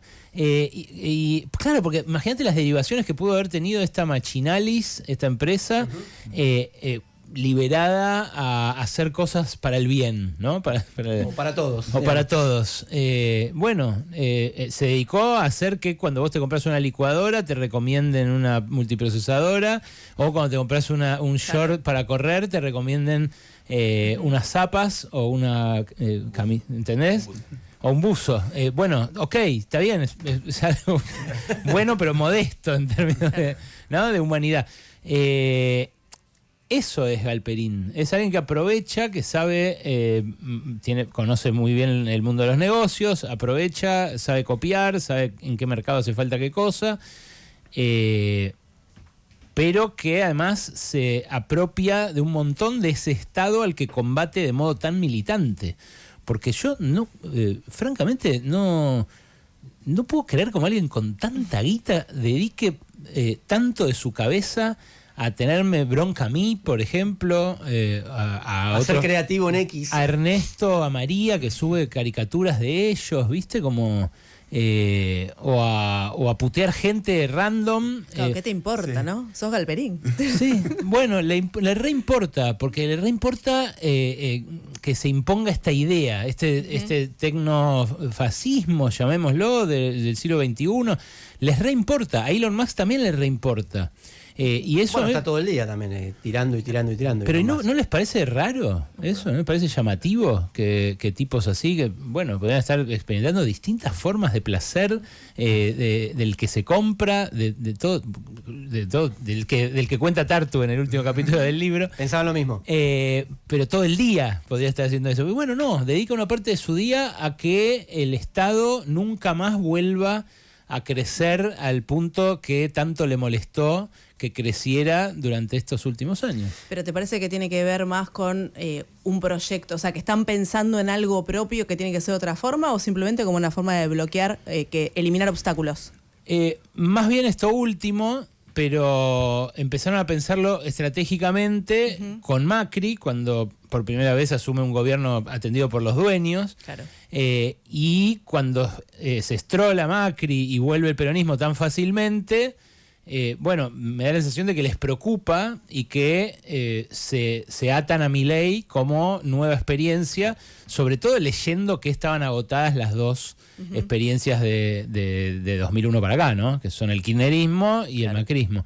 Bueno, ahí aparece Milei, aparece en el momento justo, en el lugar indicado, con el instrumento preciso para enamorarlos a todos. Los dueños están fascinados, en algunos casos subyugados, diría. El que el año pasado me dijo en el Café Tabac, me dice, y por ahí hacía falta un loco. Por ahí hacía falta un loco. Otro que hablaba, la última vez lo vi en... Yo me junto en lugares raros con las fuentes. Con que te voy a contar ahora, que es en off lo que sale en el libro, me junté en uno de los carritos de la Costanera, porque el chabón aterriza su avión privado en el aeroparque y tiene a su chofer con el auto ahí que lo espera. Entonces nos tomamos una cena ahí en los carritos. Lo contrario de lo que uno piensa, cena de lujo, viste, en algún lugar. No, nos tomamos una cena con pajita de esas que se saca el papel, se volaba la cena y está el chofer con el Audi ahí como desconcertado. ¿Qué hace este tipo acá? Sí, bueno, y este me dice, yo, la verdad que yo les pongo a los dos, ¿no? Me dice, o sea, a Massa y a claro, Milei, ellos con los aportes de campaña juegan con el diferencial. O sea, un empresario grande les pone guita blanca a uno, blanca al otro, negra a uno, negra al otro. Y la ventaja que le da al que más le gusta es un poco más. Pero ponerle le ponen a todos. Entonces, este me decía, lo que pasa es que Argentina, yo ya sé que voy a ir para allá y después voy a ir para acá, todo lo contrario. Entonces yo tengo que estar bien con los dos, pero poner la guita en serio la voy a poner cuando esté despejada esa incertidumbre del péndulo y del vaivén. Y Y mientras tanto la tiene afuera y no le resulta problemático eso, porque se construyó en este último cuarto de siglo un andamiaje legal, societario, que les permite tener la guita afuera sin que eso sea ilegal, sin que eso sea problemático en ningún lugar, porque esas guaridas fiscales no son penalizadas por el mundo rico tampoco. Hay quienes lo intentan, quienes dicen se puede hacer eso. Organismos internacionales, sí que. Claro, pero el argento, más que nadie, se adaptó a ese mundo, a ese mundo de las Islas del Tesoro, y entonces hay un montón de guita de argentos allá. Y bueno, de algún modo el que me decía, y bueno, por ahí hacía falta un loco, o que me decía, yo acá ya me resigné a que no voy a hacer nada serio. Entonces, claro, tiene terrenos, hace torres, hace cositas, pero vendió lo más grosso que tenía y entonces ahora se están metiendo más en la energía. Claro, el negocio, si te pones a pensar, hidrocarburífero, es muy de enclave. Entonces, el resto del país puede ser bien una garcha. Y el enclave va a funcionar igual. Si lo hacen con el tanque al lado del pozo en África, en varios países de África. Con el tanque de guerra. Claro, un tanque de guerra, un par de aviones, helicópteros, garantizando la salida del paso del ducto y chau. Entonces, es coherente una Argentina dedicada a estos tres sectores con una Argentina hecha mierda en todo lo demás. Rutas que no anden más. Bueno, salvo las que necesiten para sacar el que gas. Algunos se lo están reclamando ahora, le dicen. Que claro, algunos se lo Lancham le dijeron, che, no es solo el extraer, sino trasladar. Pero fíjate qué loco, ¿entendés? Que ya lo dicen abiertamente. O sea, Gómez Minujín, que es el CEO de JP Morgan, el jefe de AmCham, que está haciendo una torre nueva JP Morgan acá en Argentina, de tanta gente que tiene. Y de tan copado que está. Claro. Bueno, dice, loco, la ruta no puede estar tan hecha mierda. Y ahora, le reclaman eso al mismo Estado al que le dicen, bajá los impuestos. Y bueno, ¿cómo pago la ruta? Bueno, en esa contradicción navegan todos los tipos con los cuales hablé para este libro, que incluye esto a Eduardo Ornequian, por ejemplo, el jefe de Milei durante 20 años. Con él, viste que en el capítulo hay varios diálogos. Muy buenos. Y claro, porque él también es un tipo... Muy llanos. Ya jugado, ¿no? Muy me chupa un huevo, digamos. Sí. Te lo voy a decir porque no me importa, digamos. Sí, sí. A mí me gusta eso. Esa, muy buena, claro. Esa confianza que... Confianza de clases, en cierta medida, ¿no? Hasta que le falta un poco del otro lado, ¿no? Pero bueno. Sí, sí. No, y digo también la confianza con la que me hablaron a mí. Digo él como, viste... Sí, no, ellos por supuesto que están muy seguros de sí mismos. Claro, claro. Berco, te quería... El tema del Estado, porque tuvimos un intercambio sobre esto. Sobre todo por yo escribí en su momento... para provocar a los libertarianos que se dicen anti-Estado y que usan el Estado para todo. Sí. Porque usan el Estado para todo. Usan el Estado para regular el dólar, usan el Estado para trabar las paritarias, usan el Estado a su modo, ¿no? Y esto está también... No, para reprimir. Bueno, el núcleo duro como que ellos lo reivindican, pero los otros lados dicen nosotros queremos sacar el pie, pero sin embargo lo ponen en todo para hablar con funcionarios estatales, hablaron con los supermercados para que no le pongan tanto, no le aumenten tanto los precios, la inflación está controlada y en ese sentido. Desde lo que vos lo citás ahí, desde la definición clásica de que es un comité de negocios para que administrar los negocios de la burguesía, digamos, el Estado, hasta la estatalización de muchas cosas, la ampliación del Estado, hay muchas intermedias, ¿no? Desde ese punto de vista. Vos tomás a O'Donnell en algún momento, a Guillermo O'Donnell, que él dice que en realidad cuando los sectores dominantes se vuelven más propopulares o hacen una alianza más con los sectores populares, es porque se lo imponen los sectores populares, no porque los sectores dominantes tengan. Entonces ahí como se produce ampliaciones del Estado, que entiendo que es lo que vos discutís o problematizás, que molestan. Ahora, nunca sin perder su esencia. Porque hasta inclusive, y esto es una cita también de Mercedes Peña, dice, a la burguesía hay que tomarle la tarea, o la burguesía tiene que terciarizar la tarea de gobernarse a sí misma. Porque es tan capaz de devorarse que necesita de un Estado. Entonces, ¿cuál es el límite ahí entre la función del Estado como administración de conjunto y la función del Estado como contención de lo revoltoso para que no le pongan fin al capitalismo? Creo que un poco por ahí pasa la discusión, ¿no? Sí. Yo leí eso que escribiste vos de que Milei es estatista. Vos le decís Milei es estatista, Milei es marxista. O sea, le estás tocando el like. Es como el Che Milei de Cristina. Milei es gramsciano. Es como Milei es gramsciano. Es como el Che Milei de Rosso. Claro. Y le toca los huevos al león hasta que se la vengan a dar. No me dio bola nunca. Y después sigue con Mario O'Donnell, sigue con Bercos y nunca me dio bola. Así que tampoco me funciona. No valora nada. Bueno, yo pienso que le declararon la guerra al Estado los grandes empresarios argentinos y que por eso se jugaron por Milei, aun cuando el Estado sigue siendo plataforma de lanzamiento para sus negocios, ariete de algunas ampliaciones de sus mercados, aun cuando sea el que siga repartiendo las licitaciones, aun cuando siga siendo esa forma tercerizada de gobernarse que de manera tan precisa y espectacular define Milcíades. ¿Por qué? Porque empezaron a querer hacer cosas que hasta ahora solo hacía el Estado. Es algo que me hizo ver Ceci Recap. Galperín se propone ser una especie de Estado en su ecosistema. Él quiere que estemos la mayor cantidad posible de tiempo ahí, la mayor parte de nuestro tiempo ahí, por eso nos da series gratis, por ejemplo, en Mercado Libre, cosa que vos decís, ¿qué tiene que ver? Claro. ¿Por qué? Bueno, porque quiere que estemos ahí. Pagar los planes sociales. Quiere pagar los planes sociales, que es lo que hace el Estado, lo que hizo el Estado históricamente. Quiere planificar la logística, decidir en qué rutas se transita más, en qué rutas se transita menos. Bueno, algunas mineras medio que toman un poco esa tarea también, ¿no? Claro, las mineras, para sí mismo, claro. Las mineras construyen ciudades, cosa que hasta su existencia a gran escala solamente hacía el Estado.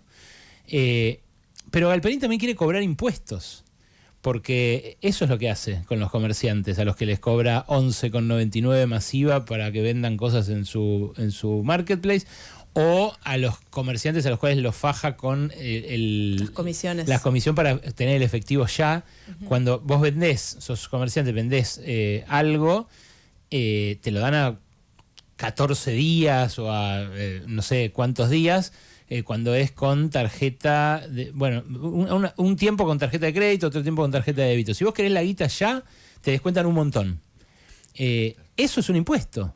Entonces, en algún punto, no por tamaño, que eso ya había pasado antes, de que determinadas empresas ya en los 90, después de la caída del muro, empiezan a ser más grandes que estados, ¿no? El primer neoliberalismo. Pero en este neoliberalismo del siglo XXI, la empresa ya no es solo más grande que el Estado, sino que se propone reemplazarlo en muchas cosas. Y sobre todo lo ve como un rival en la decisión sobre el excedente económico. Y esto me parece clave también, porque la parte de la producción que maneja el Estado es parte que escapa del control del gran capitalista. Entonces, eso hace más lógico que el gran capitalista se proponga hacerle la guerra al Estado o empezar a rebanarle partes. Porque si no, lo lógico que sería que quiera hacer negocios. Obvio, claro. ¿No? Como siempre hizo. Pero claro, un poco la represión, o sea, obvio que todo este mundo con el que yo dialogo y que trato de describir acá, es un mundo que reivindica el Estado mínimo neoliberal, el Estado que reprime, que maneja la ley, que administra los conflictos, y muy poquito más, ¿no? Que para la defensa, que sirve para la defensa nacional, y muy poquito más. No defiende un Estado con bienestar y demás. Pero se ha acostumbrado a convivir con ese estado de bienestar, a quedarse con pedazos, a proveerle servicios, a hacer la empresa que le da obra social a los laburantes. Y ahora, en algún punto, dijo, bueno, esto es demasiado. No sé si ese punto fue la pandemia, que fue paradójicamente el momento en el que el Estado más creció en relación al PBI, claro, pero pagándole los sueldos a las empresas. A los empleados de ellos, sí. No sé bien cuándo fue, pero fue en los últimos años que dijeron, basta, el Estado no se puede sostener más así. Y lo empezaron a decir. Por eso te digo, es algo que está en los discursos. Basta ir a escuchar los discursos de los grandes, que en todos los casos, desde hace por lo menos 10 años, están diciendo, tal vez fueron las FJP, pero desde hace un tiempo vienen diciendo... La expropiación de las FJP que generó que tengan directores del Estado en cada una de sus empresas. Tal vez eso fue la tocada de huevos más... que más lo jodió. Más audaz del Estado respecto de los... Por eso yo reivindico mucho eso que hizo Axel Kicillof como ministro de Economía, aun cuando no haya sido una gestión como ministro de Economía para celebrar desde el punto de vista de los logros sociales. Me parece que haberse metido en los directorios de las grandes empresas fue un desafío al gran capital re interesante en términos del control del proceso.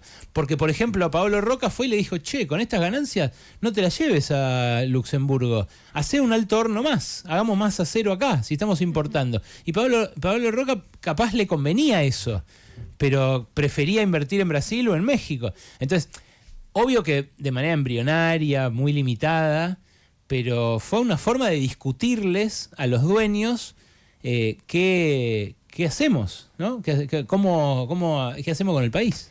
Bien, mirá que nos queda nada, pero se sale de la vaina, Pablo, no sé por qué, pero bueno, dale. No, porque me interesó que recurrís al dependentismo para también ubicar la dependencia, digamos, el dependentismo en algún sentido. En algún momento dijo, lo de Prebisch estaba bien, la restricción externa, los términos de intercambio que no favorecen a la Argentina, hay que industrializar, no bastó con industrializar o semi-industrializar al país, y el dependentismo dijo, hay un problema con la clase social que lleva adelante este proceso. ¿Cuándo viene el libro El país que quieren los trabajadores? ¿Y qué proyecto comprendería eso? Escríbanlo ustedes, te dice Berco. A ver si laburan. No, lo tenemos que escribir juntos. Pero por eso aparece tanto la teoría de la dependencia, tanto en mi ensayo como el de Juani, sobre todo. Sí. Porque fue muy grosa la teoría de la dependencia. A veces son despreciados, viste, como medio viejos meados. O también por latinoamericanos, pero hubo intelectuales chilenos, brasileños, argentinos, un par colombianos que conocí ahora que fui para allá, que no conocía, que revisaron la teoría del imperialismo de Lenin y Rosa y la actualizaron, pero de manera muy profunda, en aspectos que ni siquiera Rosa Luxemburgo y Lenin habían profundizado, habían ahondado. Bueno, esa dependencia y ese rol de la élite que prefiere ser gerente de capitales internacionales, extranjeros, que crecer y disputar con otra espalda, con otras burguesías, con otros capitales, es parte del problema. Y es un problema que nunca discutimos. Es como... posta, la tara de la democracia. No hay quien se ponga a mirar, estos en qué se la gastan, qué piensan, por qué están tan trabados en determinadas ideas. Claro. Para mí, por supuesto, cada uno después desde su perspectiva política usa esto como quiere o lo discute desde donde quiere, pero para mí poner el foco en el gran capital ya es algo que es obligatorio que hagamos, porque si no vamos a vivir en el país que ellos quieren sin darnos cuenta. Sí, y discutiendo si Kicillof se va a juntar con Cristina, si Macri va a cerrar la lista, se lo va a deglutir los libertarianos, que ya me tiene aburridísimo. Se lo decía fuera de aire, me tiene aburridísimo, por eso este tema es mucho más interesante. El país que quieren los dueños, escribe Ale Berco, lo coordina junto a otros.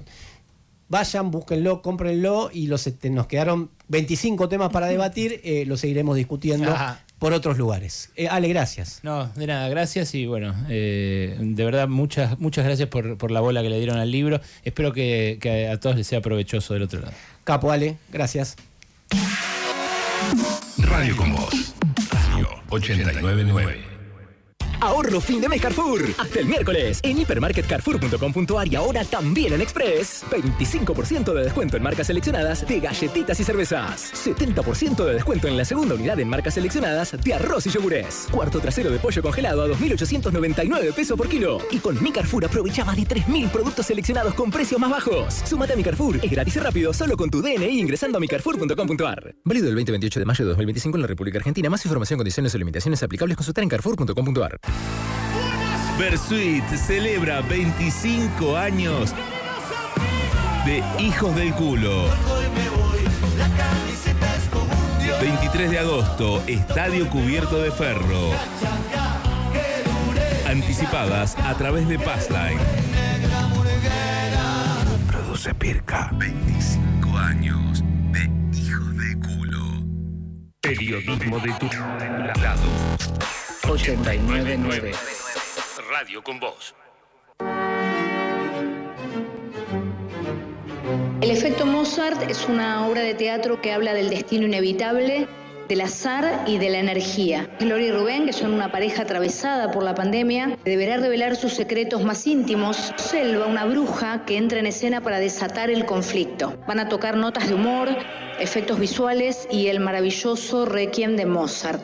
Todos los sábados de mayo y los viernes 6 y 27 de junio a las 21 horas en el Teatro El Piso, Hidalgo 878 Cava.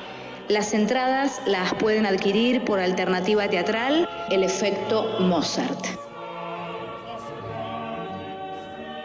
En Instagram, Twitter y Facebook somos El Círculo Rojo 899. Un aviso de Celeste Murillo. Sí, antes de irnos, muy importante, el 28 de mayo, el próximo miércoles, es el Día Internacional de la Acción por la Salud de las Mujeres, pero lo más importante también es que se cumplen 20 años de la creación de la Campaña Nacional por el Derecho al Aborto Legal, Seguro y Gratuito, y van a hacer una actividad ese miércoles 28 de mayo a las 13 horas en un lugar muy especial, en Avenida de Mayo y Perú, que es la esquina donde se iniciaron las actividades de la campaña que presentó, recordemos muy brevemente, el primer proyecto por la legalización del derecho al aborto que conseguimos recién en 2020. Así que el miércoles 28 de mayo a las 13 horas en Avenida de Mayo y Perú, los pañuelos verdes no se guardan. Gente que se lleva regalos. Vivi, jubilada de Zona Oeste, tu DNI termina en 665, Aguante, te Vivi. llevas el libro Zurda de Miriam Bregman. Las entradas para el teatro Efecto Mozart son para Ricky, tu DNI termina en 105. La producción con ambos se va a comunicar para contarles qué tienen que hacer. Y bueno, nos vamos despidiendo, así van a poder encontrar en La Izquierda Diario la charla con Berco. Alejandro Barrero en la operación técnica, Ale, gracias. Matías Jaibañer en la operación del streaming, también a Matías ahí que nos está agregando imágenes, nos está mostrando la columna. Perfecto. Dándolo todo. Dándolo todo. Diego Estilo y Lea Marconi en la producción. Paola Caruso en nuestras redes. Y Lud Erner en las redes de la radio, que también está subiendo nuestras cositas y muchas gracias. Pablo Bellita, que volvieron. De todo un tema no. Para el Círculo Rojo. Un día volvieron. Y recuerden que la verdad no solo se cuenta, la verdad se milita. Se quedan con el que las hace las paga. Y hasta la semana que viene.